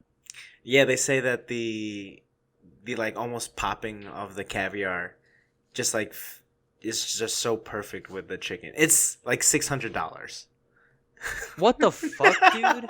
Because it's he gives you like a whole bucket of fried chicken, and it's in a bucket, I believe. And does he give you that like Russian can of like sturgeon caviar? It's not just like a can's worth. It's like a huge bowl's worth of caviar. Yeah, like it's definitely meant to be shared. With I'm talking about look up a Russian can of like sturgeon caviar. The can is like the size of a small plate, and it's like 2-3 inches thick. It's gigantic, and those cans cost like thousands of dollars. Jesus Christ. So yeah, I mean, this looks very similar to what it was. Jesus fucking Christ, dude. Is caviar even tasty? Has anyone ever tried caviar? Matt was so on board with he was so on board with chicken caviar, and he sees the price, and he's like, what the fuck? What? Like, why? Well, does anyone know why caviar is so damn expensive? I don't like fish, so it's the farming I've never. of it. It's the process. I don't like fish eggs. I've never. To be fair, I've never had caviar. I've been around places where caviar has been served. I've never tried it. I don't want to try it. But I think you're supposed to. I don't think you're supposed to eat it alone. Like I think you're supposed to spread it on something. Yeah, you can eat it alone. I mean, you can eat it alone, but I think it's preferred to spread it on something. I guarantee you guys have tried some form of caviar. No, like caviar. The expensive we're talking about is the sturgeon caviar, correct? I've had scrambled eggs. Beluga so that's is technically beluga chicken caviar is the most expensive. Oh shit! Okay, ranging from 7,000 to 10,000 per kilogram. Jesus Christ. I mean, it's a kilogram, you know? It's a lot of caviar. But you've had, like, Masago at Japanese restaurants. That's caviar. Yeah. But it's orange. Yeah, Russian sturgeon caviar average price. But that stuff it's insane. Yeah, look, I'm looking right here. Oh, beluga sturgeon. Not beluga whales. Beluga sturgeon. Yeah. I don't think I want whale eggs. Also, they're mammals, so that wouldn't be able to work. Oh, you know what? I gotta go. I'm an idiot. But yeah, I'm looking at this price on Walmart for 30. What? First of all, why does Walmart have premium caviar? Second of all, I think the question is why 5 ounces why $4,000? Walmart have caviar. $4,000 for 35. It's a little over 2 pounds of caviar. $4,000. So we're gonna pool our money together and grab some caviar, or $500. Oh, it's gone. I don't think he does it anymore. It's probably like a seasonal thing. The reason caviar is so expensive is because of the time it takes to produce the fish eggs, and it takes. It doesn't say, but I'm assuming like it, it's kind of like the wine or distilling process, but with like live animals and making sure that they're of the utmost best conditions. Kind of like Wagyu, but Okay. Fish. Yeah. But yeah, Chernobyl. Oh wait, that's not Chernobyl. Chernobyl caviar. Hell yeah. Oh, I'm a It's Russian the most shit expensive. confused. But yeah, the Chef Netflix series. The last thing I saw that I thought was really fucking awesome was when they were making the pies in L.A. in honor of Jonathan Gold, and I learned the difference between a galette and a pie. And a galette, at first I thought the rustic thing meant more they were, doing more of like a pie lid with like designs and stuff like that, not like your typical full lid pie, but it's literally just folding the excess dough in towards the middle, and it looks kind of cool. All right. Food nerd shit. Where are you at in the series? Literally just watched the one with Gwyneth Paltrow. Do you know what Goop is? Goop. It's like her company she started, I guess. They kind of go over it. Oh yeah, I heard she's an idiot. What is it? Goop is a natural health company owned by Gwyneth Paltrow. It was launched as a lifestyle brand in 2008. Beginning as a weekly newsletter. So basically, from experience from other people, Goop is just a lifestyle that supports rich white women. Yeah. What? I heard she's an idiot. Why? Well, I heard so she's like super like naive in a lot of her thinking because of how rich she is. And like the story that really always stuck out to me was that she wanted to live on basically food stamps. So she like allocated her paycheck for what a food stamp paycheck would be like.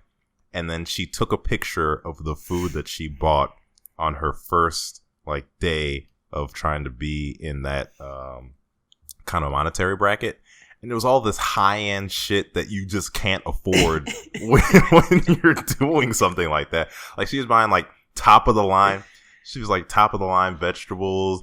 Like she was buying like stupid amounts of food that like she was just buying high-end stuff that doesn't make sense for someone in that trying to save money. And so she said she was supposed to do this challenge for like, I don't know, like 6 months, and she gave up like the first month or two or something like that.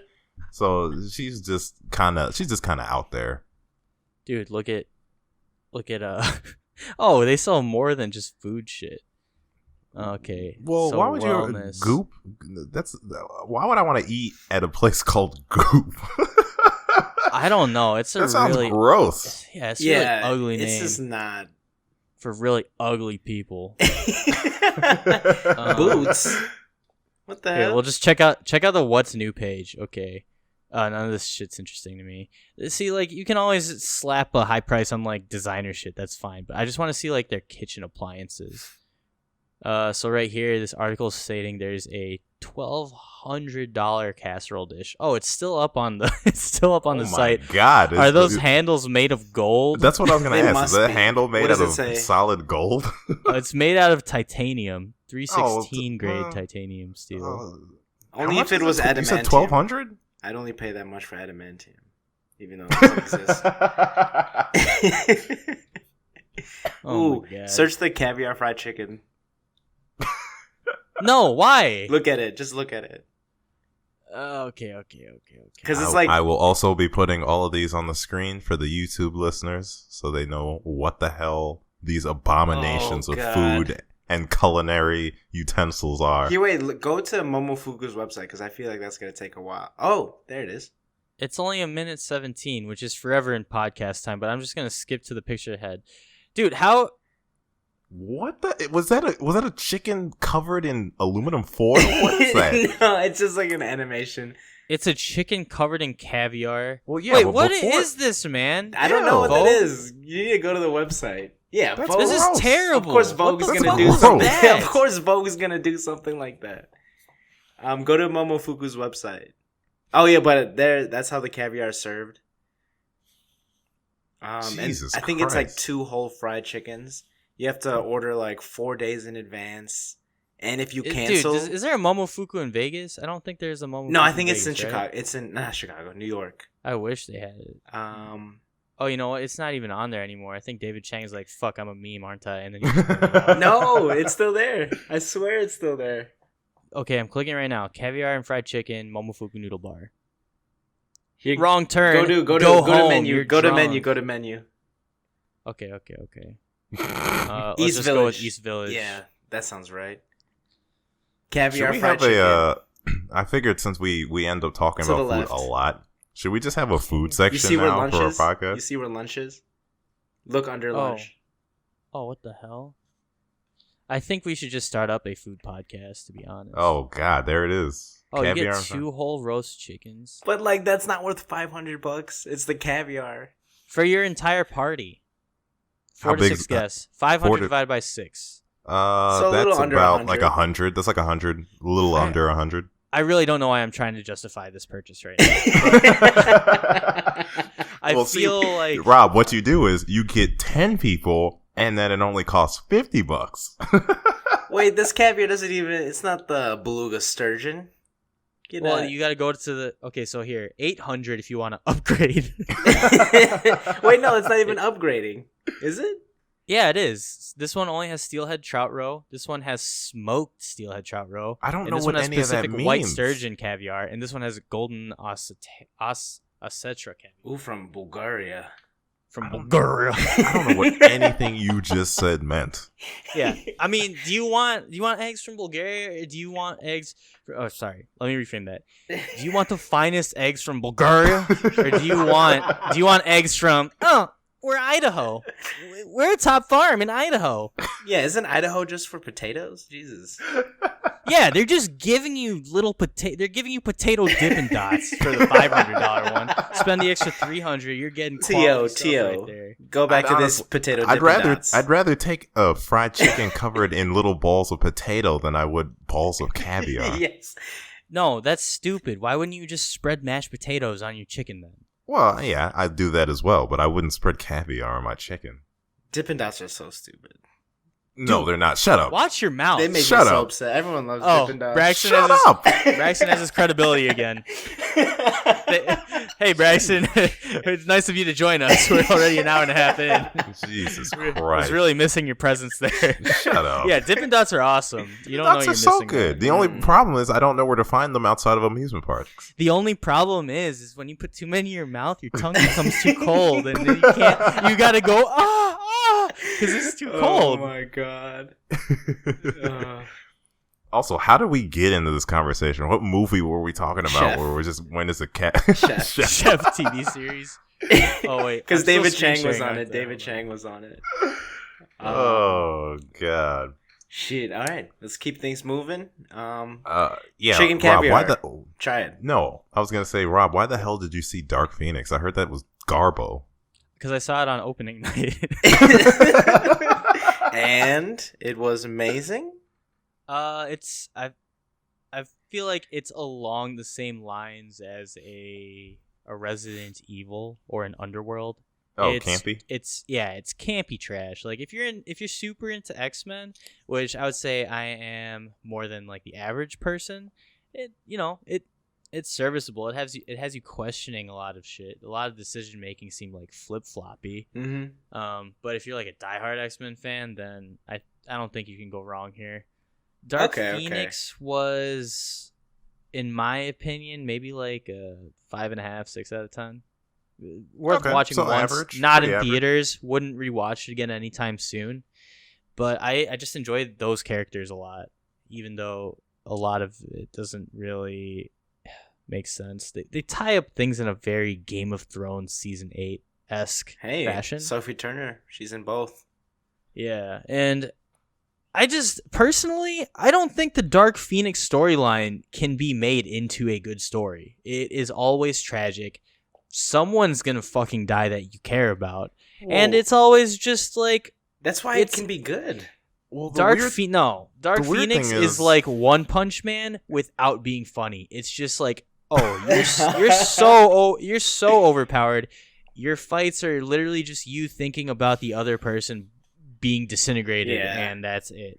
And they did it so that's where they really shined here, because the fights with Dark Phoenix in this were really awesome. Like they did the slow-mo like bullet time cam where people were still getting disintegrated, and the CGI was amazing.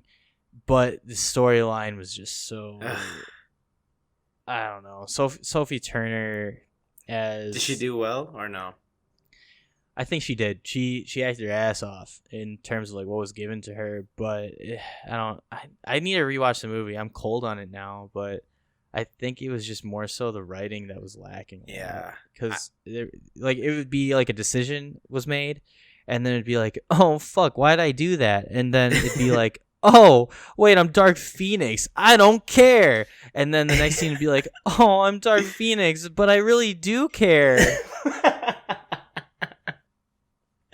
Oh my god, that's terrible. I heard that they've already started taking it out of theaters. Oh, that's so sad. This can't. When did it come out? Did it come out beginning? Well, not too long ago. Like 2 months ago, maybe. Less than a month. I think it came out in June or the end of May. It came out beginning of June.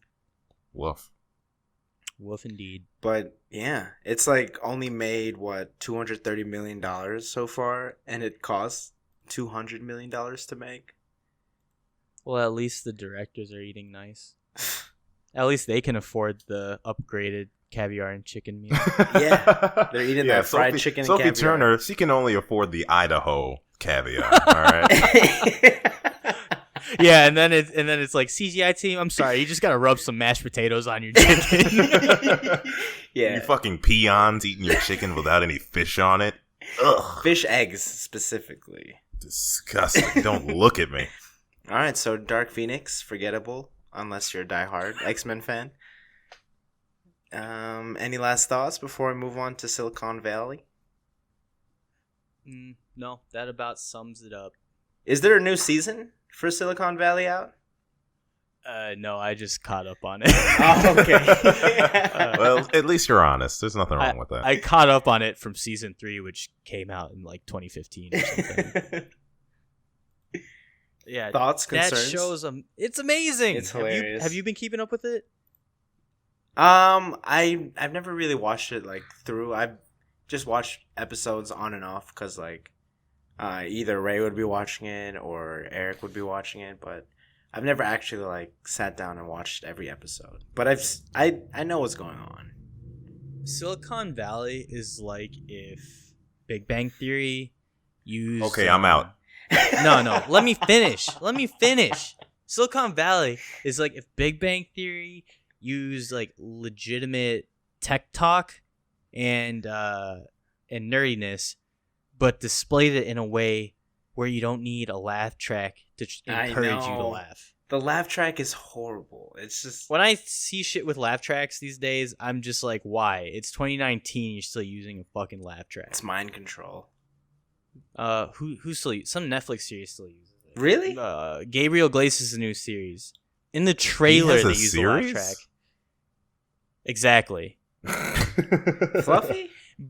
But whenever I hear a laugh track, I try to visually imagine the scene without the laugh track and determine if that was funny or not. Now, all because I saw all those clips of like Big Bang Theory without the laugh track, and Lord Almighty, how are they rich?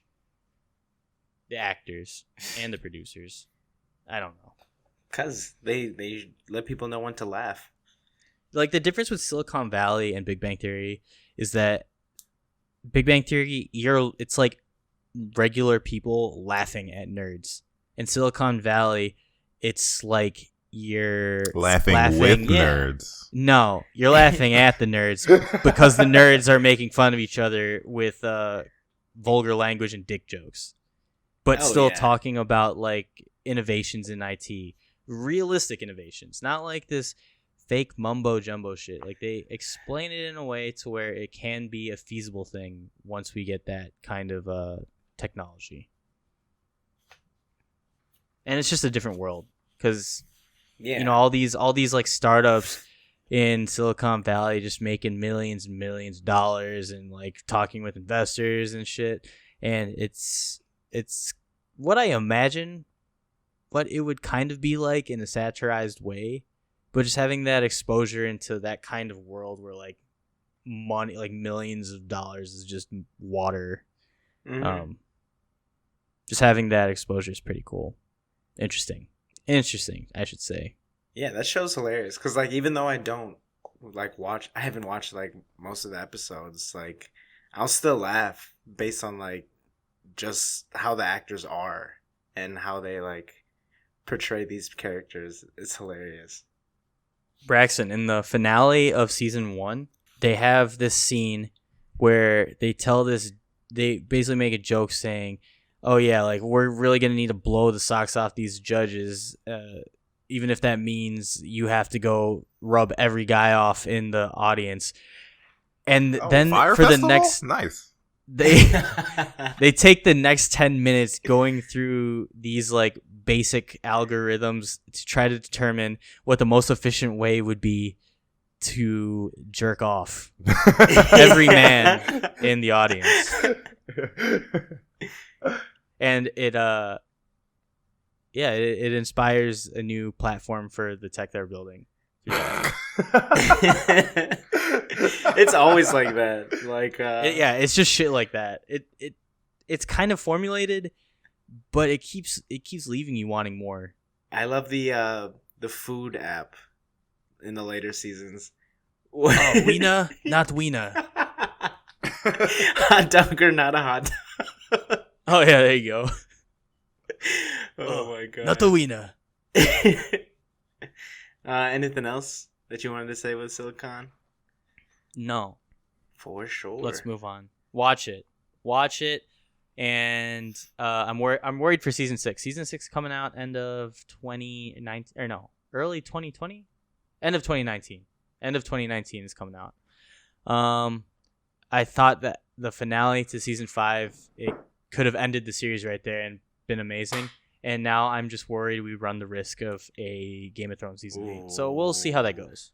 All right. Moving on to Always Be My Maybe. It's another all-Asian cast film. I liked it. It's not an all-Asian cast. Mostly, right? The lead. Oh, yeah, the lead roles are Asian. Yeah. But yeah, I really liked it. I think Ali Wong is hilarious. And what's that guy's name? Randall Park. Randall Park, maybe? Yeah. No, it's definitely Randall Park. I don't know what I was gonna say. Daniel Day-Lewis, but that is like the furthest thing from Randall Not Park. even close. Yeah. But it follows that, you know, rom-com archetype. Friends for a long time, and they slowly fall in love. But yeah, but it subverts your expectations with a lot of things. No, exactly. Yeah, because Randall Park, instead of being like, you know, what typically Asians are casted as, either just like super smart guys or masters of kung fu, he's this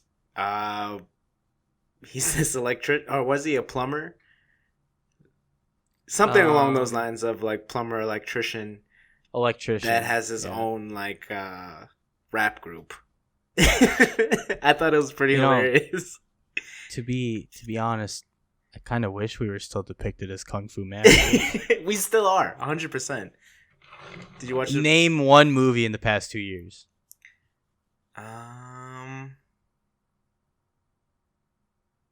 Fuck.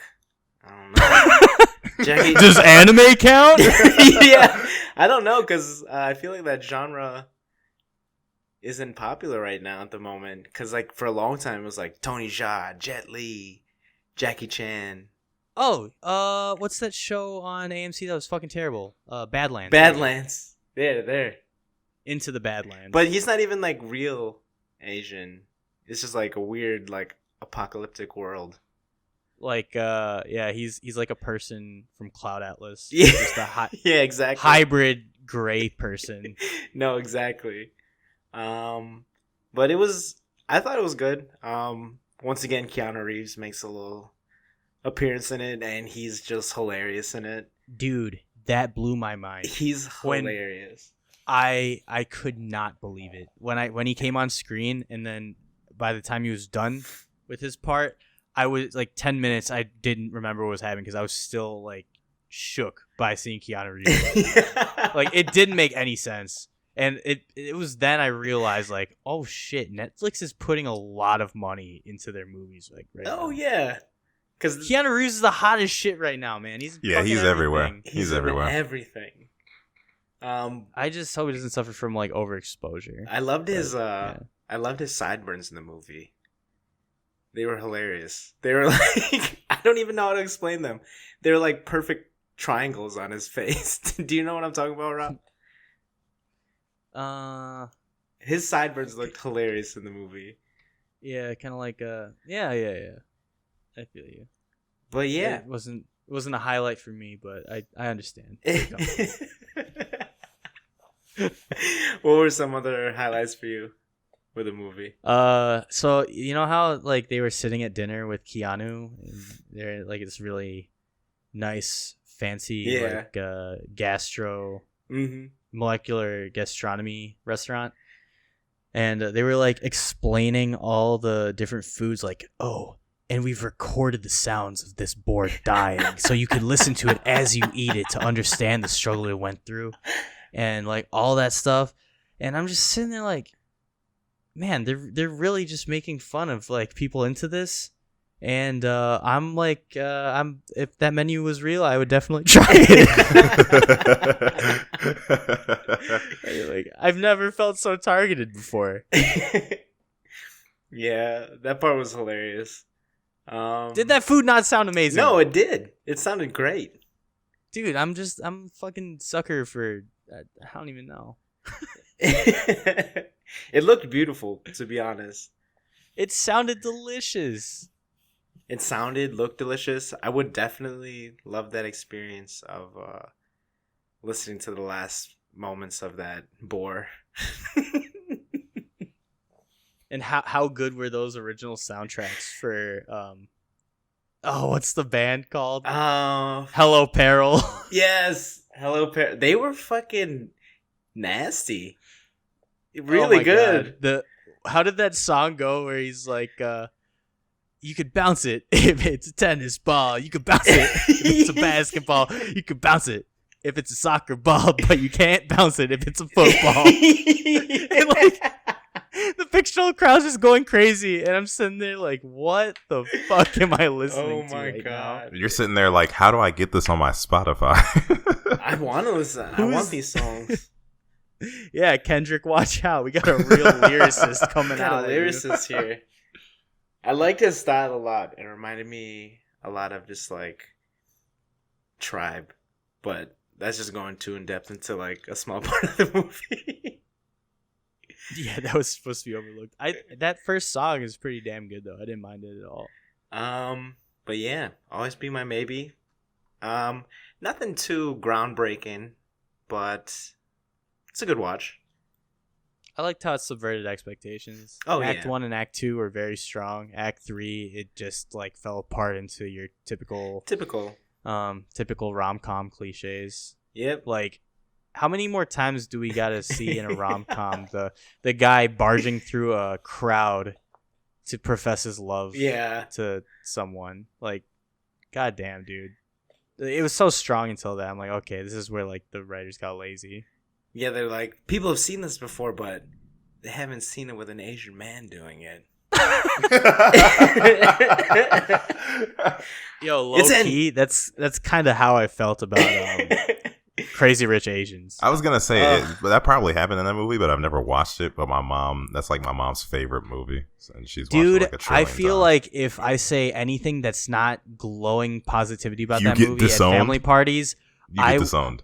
I won't just get disowned. They'll fucking seppuku me, and I'm not even Japanese. They can't seppuku you. They just murder you. Yeah, they'll just sit there and wait for you to seppuku. Yeah, they'll just put you in a little room, like they're gonna do to George R. Martin, so he writes those shit. You're gonna be in this room till you seppuku yourself, Rob. Well, I guess we got last but not least, Beautiful Boy. Beautiful Boy.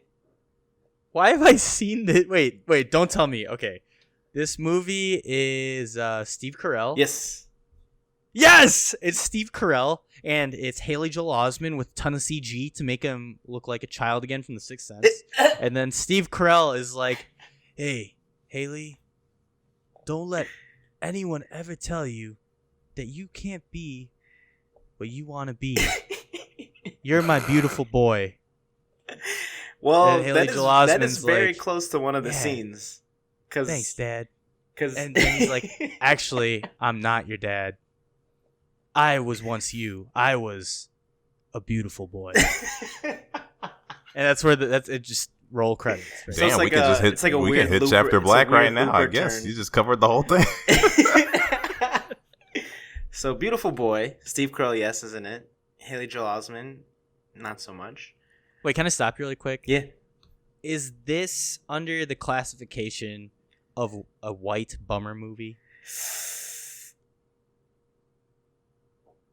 That sounds like a yes. Potentially? Like, a white bummer movie like, what am I thinking of? Something like a kid gets cancer and he dies and the parents have to deal with it, or like they find out the kid has cancer. Okay. Very close, but replace cancer with chlamydia. Meth. Meth? Well, wow, that really is a white bummer movie. Not so funny about the meth part. But so essentially, it starts off Steve Carell's son. He's like acting real moody to his dad, and it goes to like different flashbacks from when they were kids, and he's like, Steve Carell's like, "You're my beautiful boy, like you're such a beautiful boy, like we're close, we're so close." But then the story is essentially the dad's side watching his son go through like this his crazy meth addiction, and just like the ups and downs of just like being able to like kick it and then like relapsing, and then like what happens after that. Definitely very sad, I totally thought you were kidding about the meth thing. I was not. It's 100% what the movie is about. Holy shit. But like it's not as raunchy as like Requiem for a Dream. But it has its moments where it's just like, oh my god. Oh god, that movie is trippy as fuck. Oh, Requiem for a Dream. Like, I think I watched that when I was like 14. This doesn't compare anything to Requiem for a Dream because it's more focused on Steve Carell's character kind of just trying to figure out a way to help his son through this. Like different things that he tries to do, different things that he or help that he seeks out. So it's definitely very sad, and but I think it's, in the end of it, it's a very beautifully made movie. It kind of really portrays what addiction is, not like just for the addict, but then how those implications affect the family and like loved ones as well. I think it was a really well done movie, but it's very freaking sad. Definitely white bummer. Yes. So when you explained it, I'm like, yeah, just take cancer out, insert meth, and then you have your movie. So if you haven't seen it, if you're looking for a good cry, definitely watch Beautiful Boy. But it's a really well done movie too. But that's all I'll talk about because it was kind of a sad movie, and I don't want to keep going into it. I don't know if you guys heard that thunder, but it's about to rain like crazy. Oh shit! Here. I'm about to go to Summerfest. Can't have that. Wait, for real? Yeah, I'm gonna see like Quinn. I have no idea who it is. Quinn something. Quentin Tarantino. Nice. Ooh, nice. All right, so I guess we're moving on. He does feet shit. He just plays an entire DJ set with his feet. He's just surrounded by people with, or like feet costumes. It's just like a big foot on stage, big feet on That's stage. Pretty hot. That's pretty hot. But moving on. Chapter Black. You said that like I would imagine Jack Black would say that. A Chapter Black. That sounds more like Paul Rudd trying to do a Jamaican accent. Slap on the bass.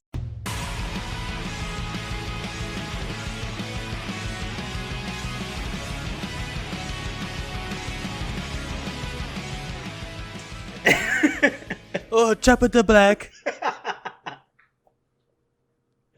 All right. Yeah, I don't want to have to do fucking spoiler timestamps for this entire thing. So, if you want to skip this, goodbye.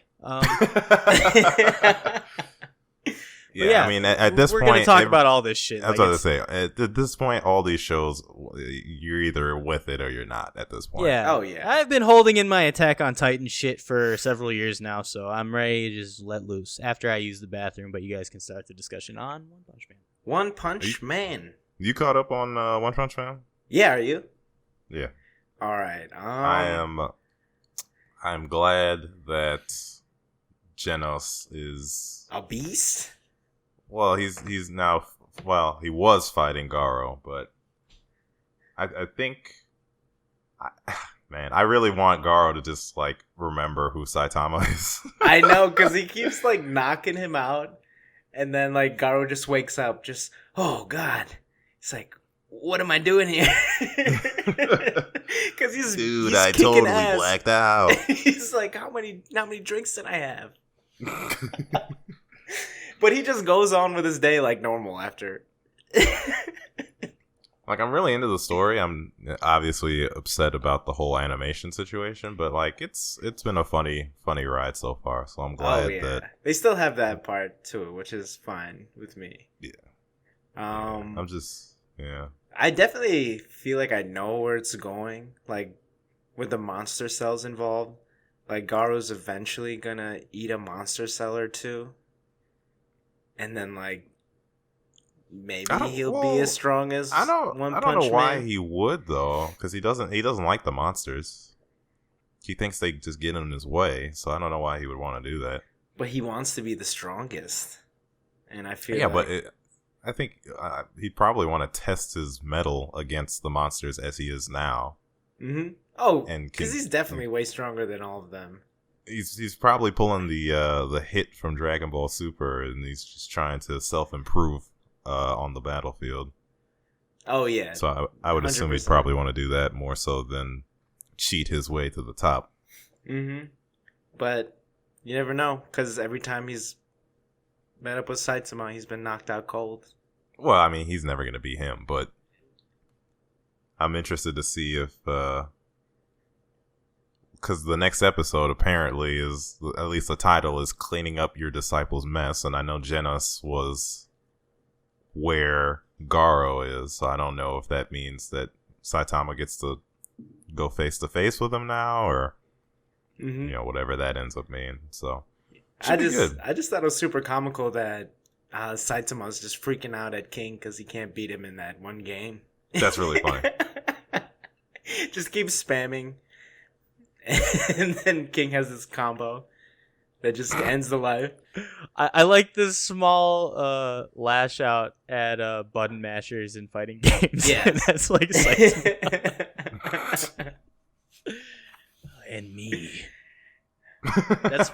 That's Braxton. Braxton's just long range characters and just spam your heavy attack from distance. What game are you even talking about? What is it like? I only play 2 fighting games, and one game people don't even consider it to be a fighting game. Dragon Ball Z and Smash Bros, and that's about it. You know, you're right about one thing. Smash Bros, it being far from a fighting game, but the one I'm talking about is even further from a fighting game, and that is Ninja Storm 3. Oh, yeah, we were. But I don't know if you count arena fighters. Fighters are kind of arena fighters are fighters, but they're not like. Well, I don't know, because Tekken is technically an arena fighter, and so is Soul Calibur. So. Oh, I love Soul Calibur. So what's the classification for like those open arenas where you like actively can sprint in different directions and shit, like Dissidia? That's a good point. Well, you wouldn't consider Dissidia a fighting game, though. Why not? Well, I mean, in the sense of like what I see it at Evo is kind of what I think about it. Like, you wouldn't see Dissidia at Evo. Yeah, and you wouldn't see Ninja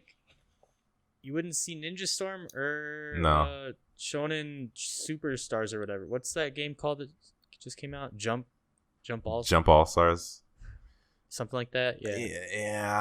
It gets into some gray territory at that point. So I don't know. Okay, Tekken is not an arena fighter. That is a that's I'm a just 2.5D fighter. Well, I'm just thinking of the 8-way run, right? That's really all I'm basing it off of. Like any yeah, game. but in Tekken you can't just openly run into another direction. You have to shift around.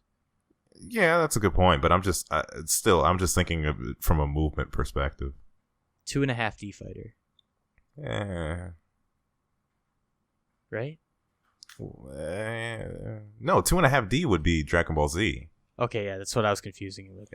Like Blast Blue. Well, maybe not Blast Blue, but Guilty Gear. I'm just gonna have to go watch I'm gonna have to go rewatch Core Gaming and they classify things well. They classify this thing well there.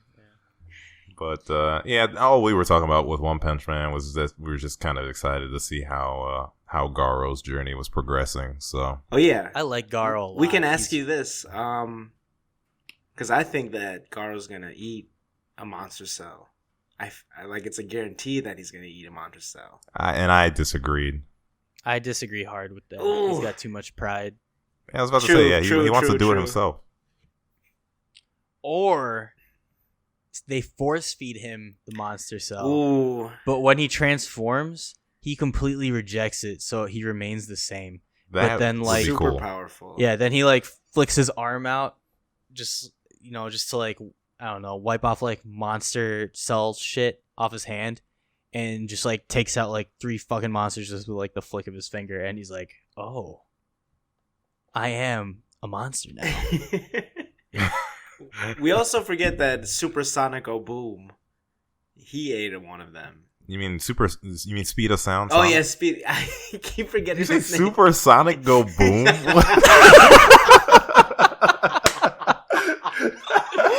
To be fair, that sounds way better than One Punch Man. That could be a very 100%.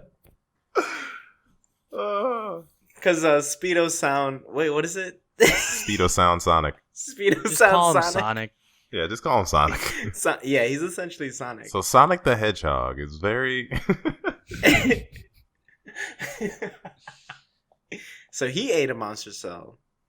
No, he didn't. Yeah, he did. He did. Well, yeah, he cooked it though. I think. Oh wait, okay. I was gonna ask about that. Is there after credit scenes like that in every episode? Yes. Oh yes. no. Last one there was just the name of the next episode. Okay, so I think because he cooked it, it turned bad and he didn't get any powers. Yeah, that's what I'm thinking.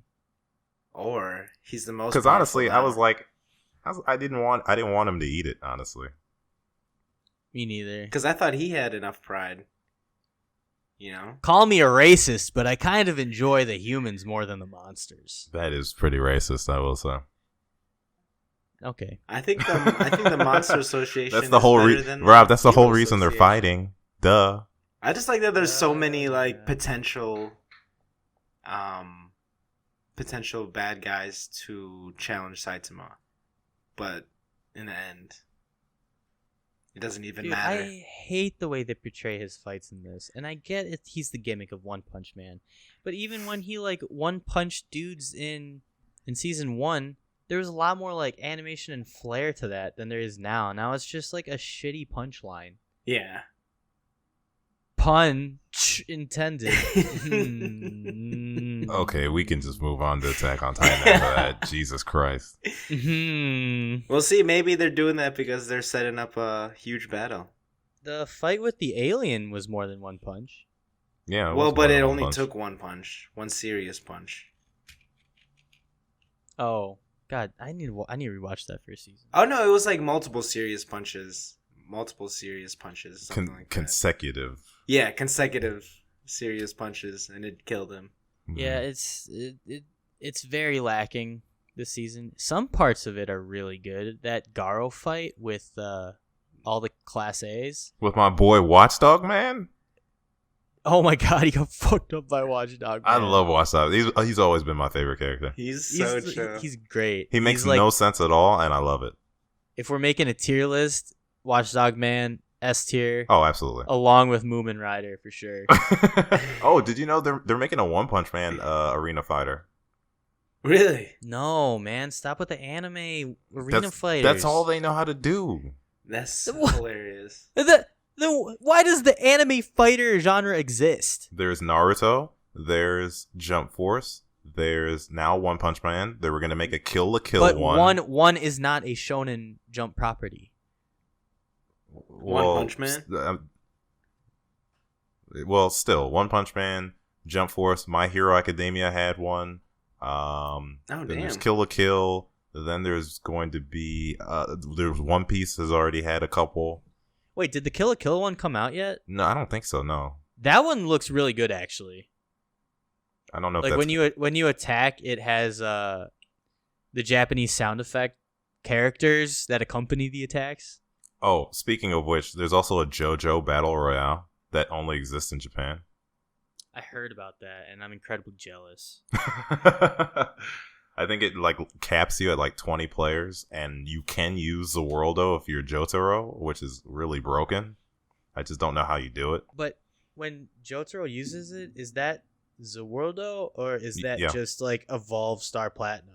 Well, because they had mentioned that Star Platinum and the actual Zworldo were the same type of stands, then it is just a version.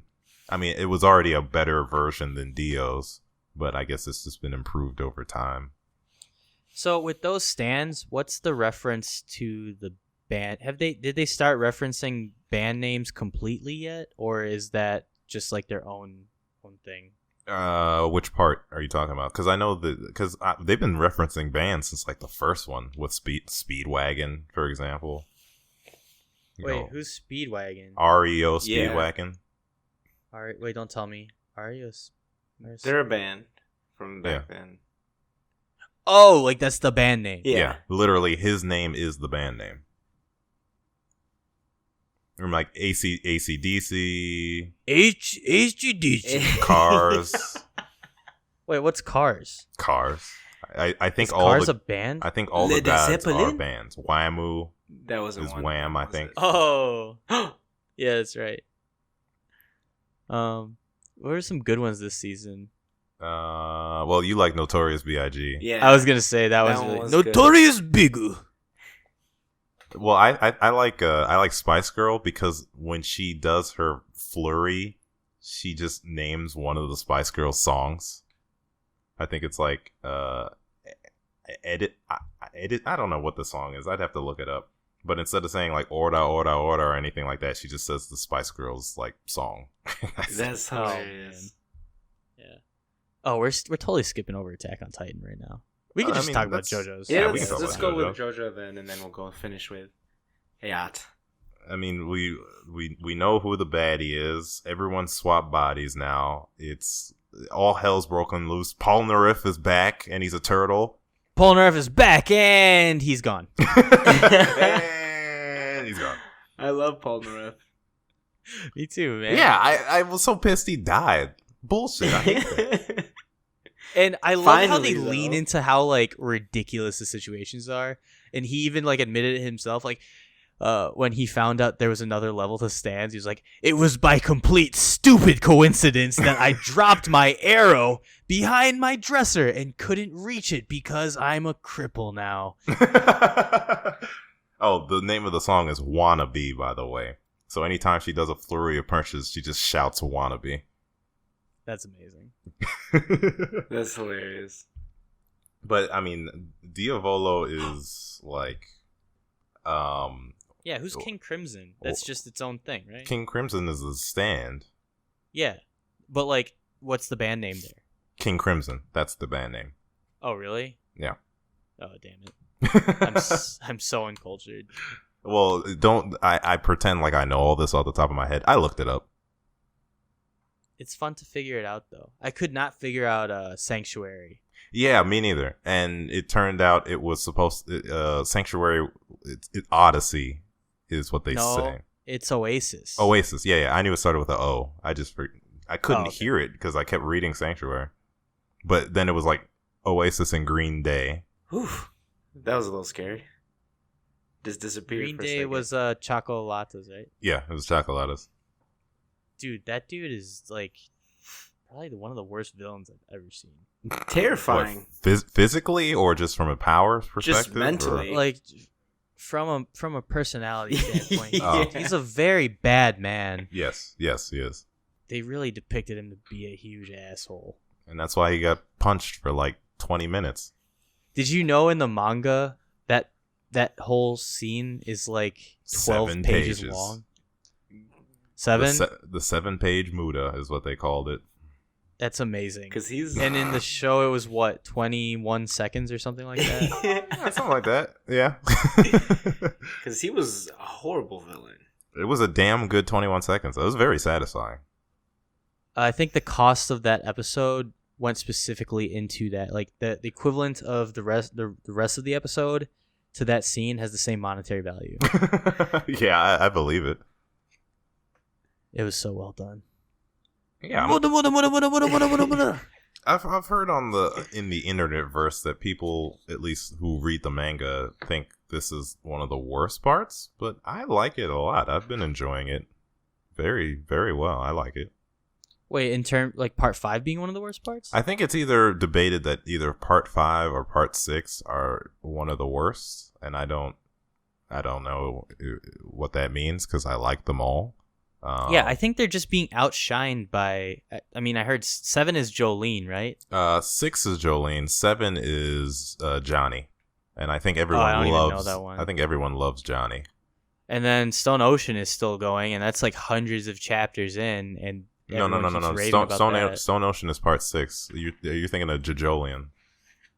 Wait, what's out right now? Right now is Golden Wind or Vento Ario. No. I'm talking about the manga, like what's currently. Oh, sorry. Oh, Jojolian. Jojolian. Stone Ocean is out right now, right? No. Jojolian is the next, because Stone Ocean is after this, and then after Stone Ocean, it is it's supposed to be like Pinball Wizard, right? Yeah, something with Steel Ball Run. Steel Ball Run, and then after Steel Ball Run is Jojolian. What's part 8 then? What's the one that's out right now? That's Jojolian. But what's it called? It's Jojolian. That's what I'm telling you. What? Jojolian. It's like million with JoJo in front of it. That's what part 8 is called. Okay. What did you think I was saying? I thought you were just naming the main character to me over and over again. The main character in Jojolian is I think it's Josuke. But like it's the sailor. It's the sailor guy. It's like a new take on part 4 is what Jojolian is. Oh, what? Yeah. So I think Jojolian they're doing part 4 again, but just a completely different like style or different like characters. Why? Josuke was amazing already. Yeah, that's one of my favorite ones. Yeah, I don't know why, but I know it's set like in the same time frame as part 4. So maybe like right after, or I have no idea. But like, because all the stands are different. His stand is soft and wet. So what's that supposed to be? Slippery when wet? Yeah, like when he punches somebody, they just lose all friction from their body. And the music reference. Oh, the artist? Maybe. I don't know. Slippery When Wet is an album by Motley Crue. Oh, then there we go. Right? That might be the reference. Maybe then. Again, maybe that's it's way Bon too. Jovi. I would not. Yeah, it is. It is Bon Jovi. Called that shit. Not proud of it, but called that shit. I don't know if that's even the real reference. I've just exposed myself to. Well, I mean, Prince had a song called "Soft and Wet" too, so it could be a Prince reference. It's well, if that's the case, it's definitely Prince, right? Why would Araki pick Bon Jovi over Prince? I don't know. I mean, especially for main character. He's an enigma. He could pick anybody. But yeah, I mean, it is. But that's Josuke's new stand in part 8 because the main character is Josuke. Okay. That's that broke my brain a little bit. As you can tell, I can't wait to edit this and like cringe at myself. But yeah, JoJo, we got 3 episodes left. I'm interested to see what super stand ends up beating King Crimson. Mm-hmm. JoJo's always gives me anxiety. Oh yeah. That should just be the name. Well, the thing about JoJo is gives me anxiety. JoJo is like the opposite of Dragon Ball Z Dragon Ball Z in the sense that you kind of like with Dragon Ball Z, you're like, oh, here are the heroes. They're always gonna win. They're always gonna be together. Great. JoJo, it's like, oh, here are the heroes. We're probably killing like 4 of them, but you don't know which ones. So don't get too attached. And it's like, fuck. Yeah, but or get attached. The past couple of seasons they've always had like a fixer, right? So there's no real sense of loss. That's not true. We lost part 4. We lost. Well, okay, we lost the kid definitively. nobody cared about. But like, think about how many times people take like fatal blows, and they're just like, "Oh, I'll fix you up." Yeah, like Paul. Well, yeah, he is a healer, but like technically, we have zombie Bucciarati. We've got what's his face? Narasha just died. And then we lost. Fugo's basically dead. Yeah, Fugo's dead in our hearts. To me, what happened to Fugo? Like, why didn't he come with? He didn't want to be a super criminal. No, he didn't want to die, right? Well, yeah, he just didn't want to challenge the boss, so he just left. Really? I don't remember that part. I also don't remember what happened. It was when we first met Zombie Bucciarati. Zombie Bucciarati, yeah. What happened? So yeah, at the end of like when we first let's just say that's like part 1 of the conclusion of part 1 of part 5. Yeah. What happens to Abakio? He dies. When did that happen? I don't remember that happening. They went to the beach to discover because Abakio's Moody Jazz. He's Moody Jazz. See, did that? So I think that's the episode I think I skipped because it was like a recap episode. But was it entirely a recap episode? Or was there some story in there? No, because Diavolo was fighting Risotto. Yeah, and then after the fight, then after that was a recap episode. No, right? After that they were the boys because Aerosmith had shot Risotto. They were gonna go investigate up there, and then they were trying to find Diavolo because he was crawling away. Mm-hmm. And in the meantime, they left Abakio alone, and then Diavolo just murked him. No problem. And then that was the end of him. Damn, dude, his character design was so cool. Oh yeah, he would look sick. Oh yeah, Abakio was awesome. He was a beast, even though his stand was like.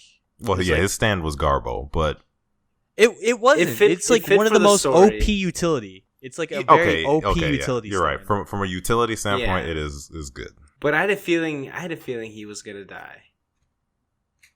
Like first, just based on like what his stand was. Because it was so weak. It was so weak. Technically, he didn't die, but it was so useful. You know. Technically, he didn't die first, though.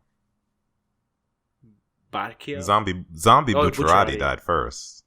Yeah, that's. But what's death though? Because his soul was still there.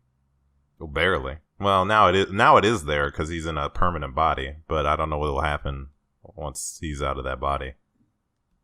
Who's in Bucciarati's body though? The kid, because he had split personalities, is what they said. Oh, that's right. Okay. Yeah. I fucking knew they were gonna do something with that shit, but it was still executed perfectly. So I know. I like this season. It's been good. Yeah, it's been fun. Yeah, I like it. I like it a lot. I think last season was my favorite. What was last season? Unbreakable. Yeah. Josuke. Yeah. Josuke. I really like Josuke. How do you not like the entirety of Morio? It was. Oh man, I need to rewatch. Like, I don't feel like rewatching a lot of JoJo's. I was watching it on Toonami. Actually, it was actually really good. The dub? Oh yeah. I'll check it out. Who dubs it? It's not Funimation. That is a good question. I don't know. It's probably like Toei. Does Toei still exist? Yeah, Toei still exists. It was probably Toei, right? Or maybe VIZ. Guys, okay. Side note, if we're on the anime discussion, I finished rewatching the first 2 seasons of Inuyasha on Netflix in 2015 and have been waiting for them to release the rest of it but I don't think that syndication's happening. Netflix is kind of just like blue balls you into all these awesome animes with the first couple seasons. I was scrolling through One Punch Man shit, and I came across Inuyasha. All of it is on Hulu if you're trying to rewatch it. See, the problem with mostly because at least when I look at Hulu, all of the anime that I watch anyway is usually on there. I know it. I was going through their catalog, and I'm just thinking to myself, like, maybe I can like just cancel like my Funimation. Yeah, I'm surprised you still have that, because considering like the only Netflix anime I would watch was like Psyche K, but now that that's over, everything else is just Hulu. Makes me so sad. Yeah, but the dub isn't out yet for Psyche K. Oh, that's right. true. You watched the dub of that. They're like 2 seasons behind on that. Oh no, a season and a half. I don't even know if they'll like fund that dub. I don't know why they Netflix. wouldn't. I feel like they should. That is a good point. Because it's Netflix. They're not like they got Keanu. They don't complete shit. Yeah, all that dub funding went to Keanu Reeves. Damn it, Keanu Reeves. He jumped. Well, no, they just got rid of The Office, so now they have a whole bunch of money, and that's going straight to the weebs. Let's do it. They're about to lose so much money when Disney opens up their streaming service. Yeah, that's like half of their catalog. Well, maybe they'll start. Well, I mean, Hulu's owned by Disney. To be fair. Well, maybe that's what our GoFundMe should be. Psyche K dubs. I'd be so down. Because I just want to keep watching. I can always watch more Psyche. I have nothing wrong with watching more Psyche K. Last but not least, this is.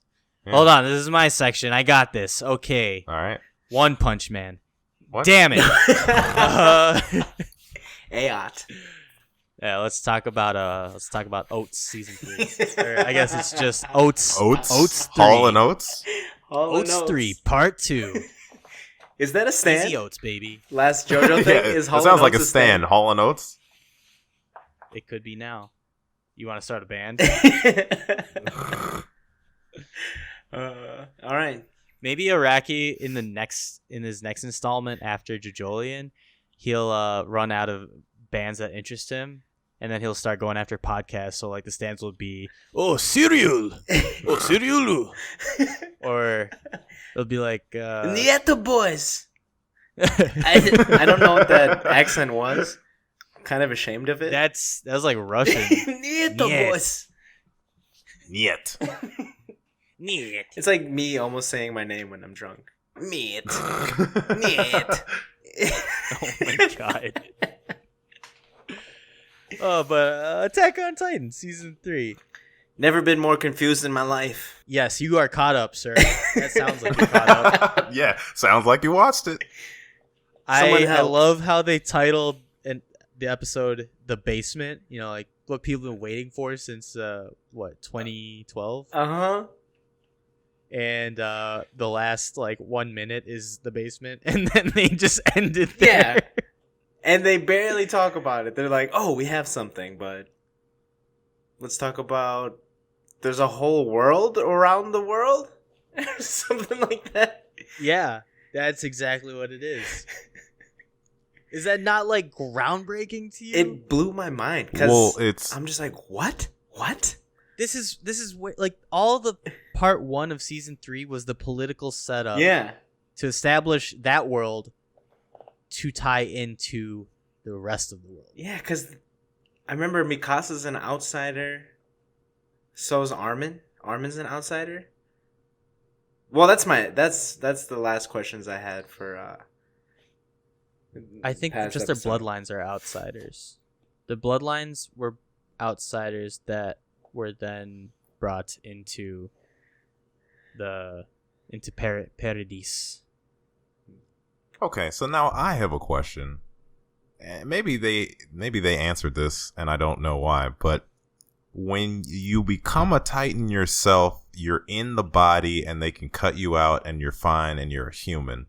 But if you're forced to become a Titan, you no longer have that anymore, and they can't cut you out, and you just die.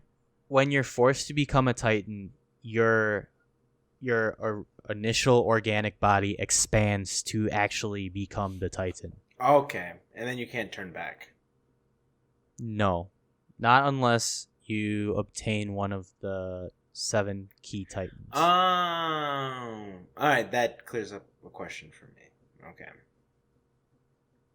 Yeah, which is why it was so important for Historia to get the Titan fluid and then eat Eren, because then they would have the power of controlling all the Titans in the walls, which are all essentially Armin Titans, but they won't get tired because they remain as like colossal Titans. Damn. And that's what they talk about in the book when they're reviewing it. Is the followers of Ymir, the Eldians. Yeah. They are the ones that are the primordial Titan race or whatever, the followers of Ymir. And the king that had the power of I'm blanking out on the name, but essentially can control what do they call it? The compass? The coordinate. The coordinate, yeah. The coordinate, which is I forgot what the Titan name is from the manga, but it can control all Titans, which is the key to essentially like the biggest WMD in that universe, which is called the Rumble. And the Rumble is when colossal Titans just fucking walk over everything and like flatten everything. Oof. Dude. So that's going to be next season? How's this going to play out now? Yeah. Because technically that would mean that he should destroy the walls? No. It's just because they've been demonized. Well, no, but weren't they? Because if I'm reading this correctly, the people were turned into Titans and they were innocent, but those innocent people / Titans have been terrorizing Eren and his generation.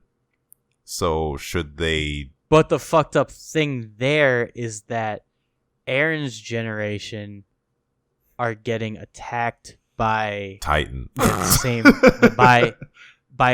like force Titans of their people. Yeah. So now who do we gotta beat up?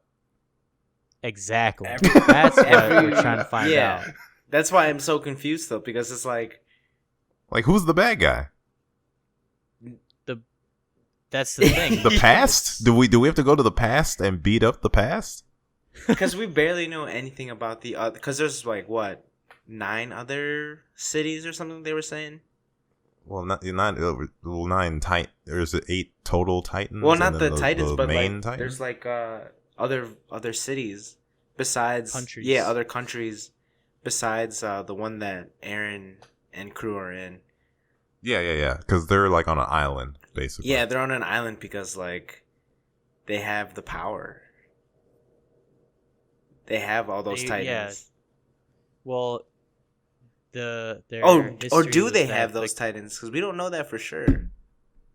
What Titans? The Titans in the walls. That's why no one attacks them, because that's exactly it. Yeah. It's a deterrent. The king ran away, created the walls with the colossal Titans, and was like, okay, fuck you, don't come near me, or I will kill everyone. Yeah. And that's why they're trying so hard to obtain the coordinates so they don't have that power. Yeah, because this whole season has just been a roller coaster of just confusion. And emotion. Did you know they spent 15, 18 minutes on the roof having an argument, no fighting? Yeah. And it was still the most tense television I've seen. No. That was so tense. Because I was worried the Peace Titan was going to take advantage of that situation the whole time. Nah, he was fucked up. But he's he's got his fucking dog. That dog Titan. Isn't that his wife? But he was out of commission. What? Is that dog Titan his wife? What? I don't think so. Okay. The cart Titan? His original wife. A fucking platypus Titan? Yeah. No, that's not the wife. Wait, okay. Are you guys caught up? Yeah. That's Zeke. Who? Zeke. I don't think we met the actual person. I don't know who Zeke is. Yeah. Zeke is Grisha's first child. Oh, okay. That's Aaron's older stepbrother. Okay. The one that when you start using the names, you lose me because I can barely keep up with all the characters. I don't think they explained that yet, but so that's the son that gave him up? They did. Gave him up in the beginning? Yeah. Okay. I don't know. That sounds like a spoiler to me, but I mean, whatever. That's fine. they addressed it. I'm sure they did. The dude was on the wall. It's like, how could we trust you and your son Zeke? I wasn't paying attention then. Yeah, I must have missed that part. Well, that takes out the whole thing. There's just too much detail packed into those episodes. Oh my gosh, and just all the confusion, because once I realized that they were just basically this mind controlled cult that had the power of the Titans, I'm just like, oh my god, so many people died. For what? Like, damn, it got real Holocausty real quick. Yes. Yeah, there's total internment camp vibes from that shit. It didn't blow your minds that the Titan that ate Aaron's mom was Aaron's stepmom? Yeah, that was kind of wild. That blew my mind. Yes, that's crazy. And then the little Armin-ass looking Titan that they fought in the Stockhold. Well, so now I'm concerned with the fact that they basically now only have 13 years to live. Yeah, that was another big shocker too. Jeez Louise, that sucks. Because Aaron's Titan is he has two of them. He has the Hardened Titan and the Attack Titan. That's his too. Well, his style is the Attack Titan, but he has hardening as a power. That's not like a founding Titan's power? No. Okay. No, not that I know of. That's cool. You can just upgrade your skills as a Titan. I think that's the unique thing about the Attack Titan. Its adaptability. Okay. I still don't know. Because they said that was the strongest one, right? That would make sense. The Colossal Titan kicked his ass. Yeah, the Colossal Titan's the strongest one, but it depends on how you use it, right? Yeah. It's like stands. They each have their own amazing ability, and Moody Jazz is just the Cart Titan. Yeah. But how many more episodes do we have? It was supposed to be 24. How many are we at right now? I mean, if we're following the schedule of other anime, maybe 4 or 5. Is this? Wait, yeah. Part one of this was 12 episodes, so it should be another 12. Yeah, probably. So this is how many episodes have passed? Pulling it up right now. I think we might be on 20. Ugh. Hopefully we don't. The have animation to wait for, in years this again. Dude, you see the money in this show. 9. We're on episode 9 right now. Okay, so 5 more. Okay. Fuck yeah. No. You mean 3 more? more? 19? Yeah. Wait. Episode 21. Oh, yeah, we're on episode. We're episode 9 of part 2. For some reason, I'm like, oh, he said 19 without the 1. It's fine. God damn it. I know where it's gonna cut off too, and yeah, I'm just excited. Let's just say, One Piece time skip. Move the fuck over. Oh, I love time skips, dude. This is it's of epic proportion, and I don't mean that in the fucking meme internet gamers rise up way. It is an epic tale. How many years does Aaron have to live? I don't want to say. Oh, I don't want to say. Good. I don't want to hear it. Ooh-wee. Shut your mouth, Matt. Well, let's say Aaron got the power from his dad when he was 8, maybe younger. Yeah, let's just say 8, and then he joined the Survey Corps when he was 14. And maybe 2 years have passed, so he only has 8 seems too young. Maybe he was 10. Right? Yeah. 10, I don't know. 10 or 12, and then Survey Corps. Because when the Titan attacked, they were what? They were 12. And then they joined the Survey Corps at Right. Yeah, let's say like 14 or 16. So he has... I just forgot all the numbers I said. So I'm just going to say he has like a little bit left in that. Well, yeah, because he said he had 8 years, maybe less. I think they're younger than what you're thinking. Because I think he still said, like, I have 8 years, maybe less. Oh, okay. These are all things we could check up. I would not recommend looking up the wiki on these characters. I'm absolutely not going to. Yeah. Because there's just... It might reveal the time. Because I love these, like, confusing parts. Because I hate when I know where something's going to go. I like that feeling of discomfort of just, like, knowing that I could be completely wrong in where I think it's going to go. And I have been completely wrong with the show every single time. Yeah, but, like, that's like a product of just consuming a lot of media. You start to just piece things together from other shit. It's fresh. Yeah. It's certified fresh. Fuck Rotten Tomatoes. Well, is that all we got for Chapter Black? Yes, that's all we got for Chapter Black. Cool. I started High Score Girl. Oh, that came out of nowhere. And I'm only like an episode in. It's pretty good. They put a lot of Street Fighter references in there, like Street Fighter references from the point of like the FGC, and even like old arcade culture, like playing one-handed to like showboat and shit like that. Being a spamming slutty. Oh god, I forgot his name. Oh my god, I feel shame right now. Guile, being a spammy slutting Guile with your sonic booms and shit like that. It's cool. I give it a watch. Yeah. All right, that's all. All right.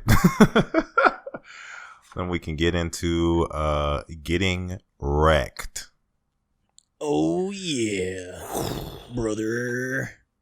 Rob, this should hit close to home to you because you're in LA now. But my recommendation is basically the entirety of the YouTube channel of Jubilee.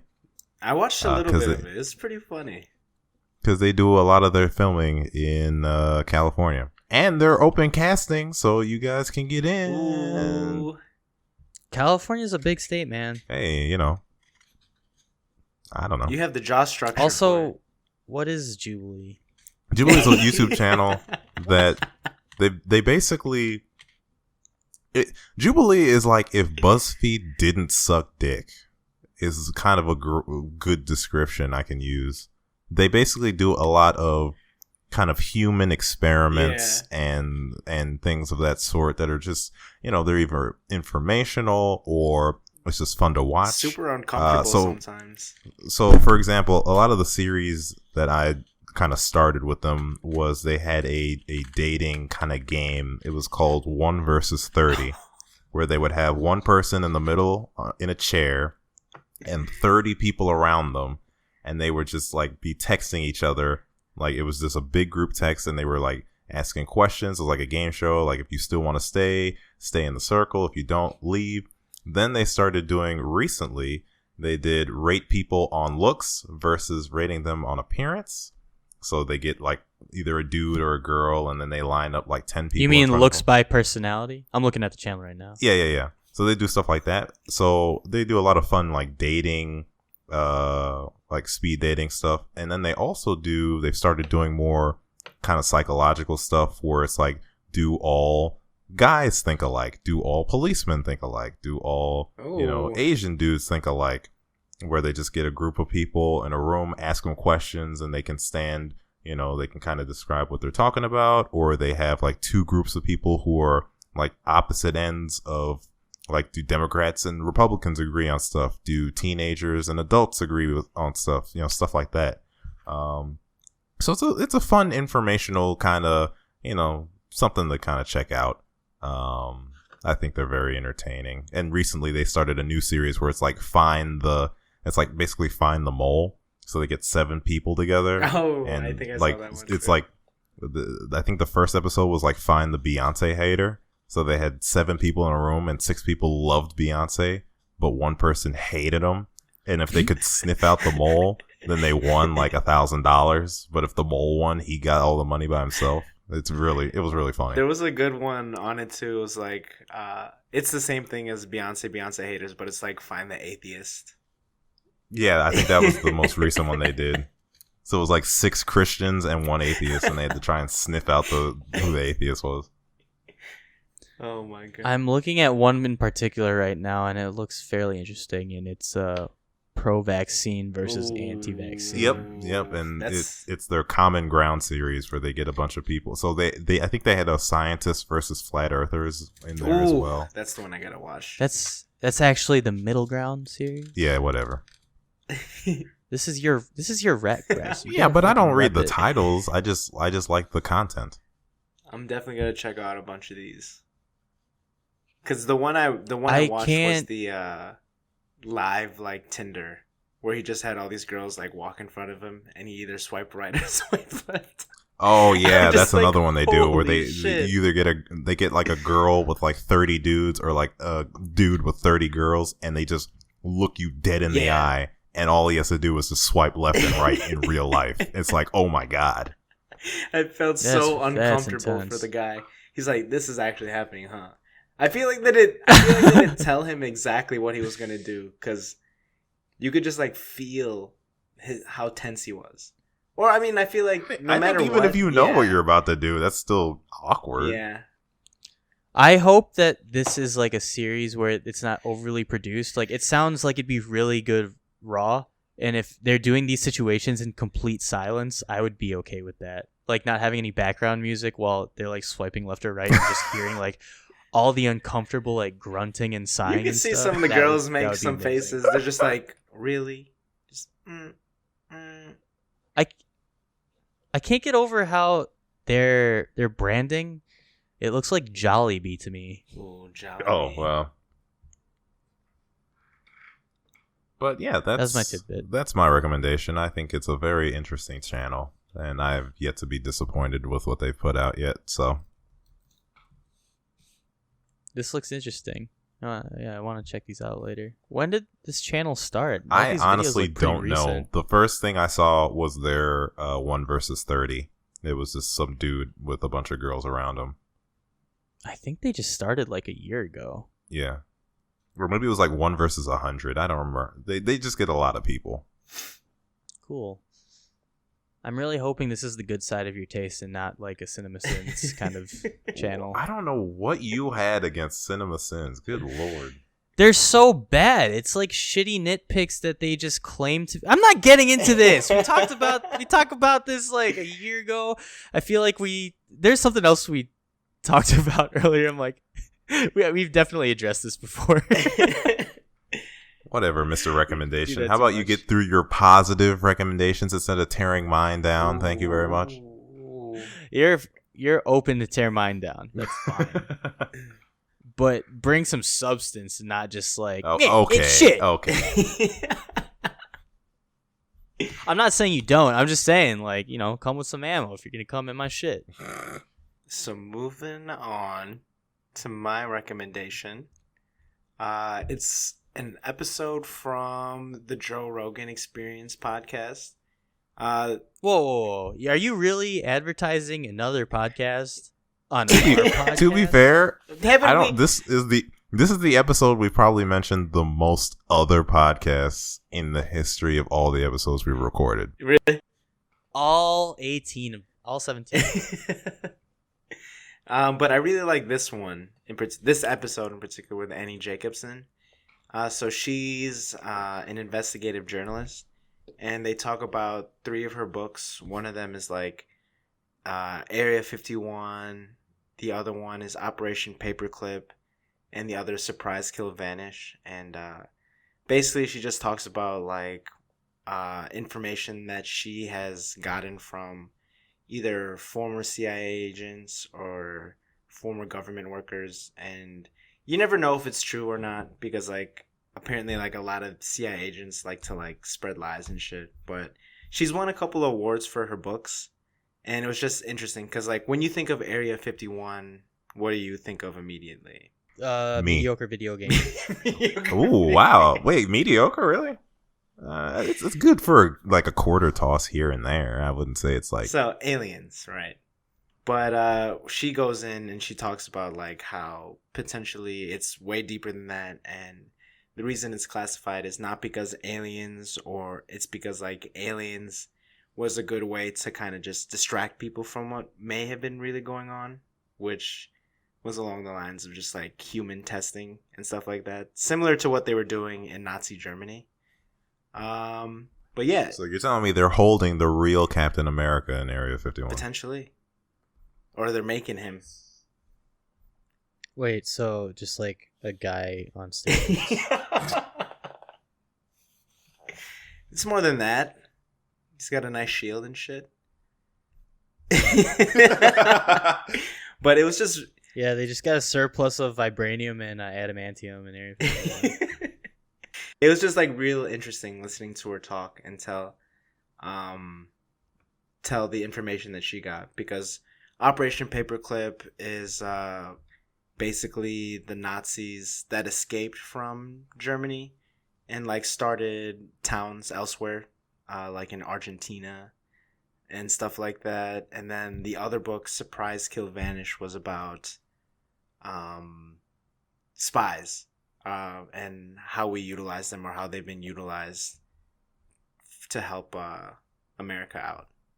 And it was very interesting. So check it out. And she's got a nice sultry voice. My recommendation we mentioned earlier is the Should Your Boyfriend Play series. In particular, this episode being the Resident Evil 4 one. And they're kind of along the same lightheartedness of a Donkey and a Nakey Jakey, to where it's kind of just like a comical overview of a video game as opposed to really going in depth on it. But they still do make some like interesting points in there. And it comes from like the perspective of this girl going in and kind of doing like let's play clips with her boyfriend playing these video games, and should they play it. Even though I don't have a boyfriend, I can still relate a lot, kind of. And it's a good series. I think they have a Nier one too. Yeah, they did. And that one was good too. Yeah, I like the Nier one. I might need to make it my second rec. But I that's on Switch too. What? Yeah. What? That's kind of a great game to be on Switch, actually. Well, I'm burnt out. Got nothing else to say. Yeah, you got to take that dog. Yeah, I was about to say, and we're basically under 3 hours, which is great. That makes a lot of things easy. Dude, you round it up, it's still 3 fucking hours. No, but we're at 2:52 and yeah, but a lot of that is beginning crap. To be fair, yeah.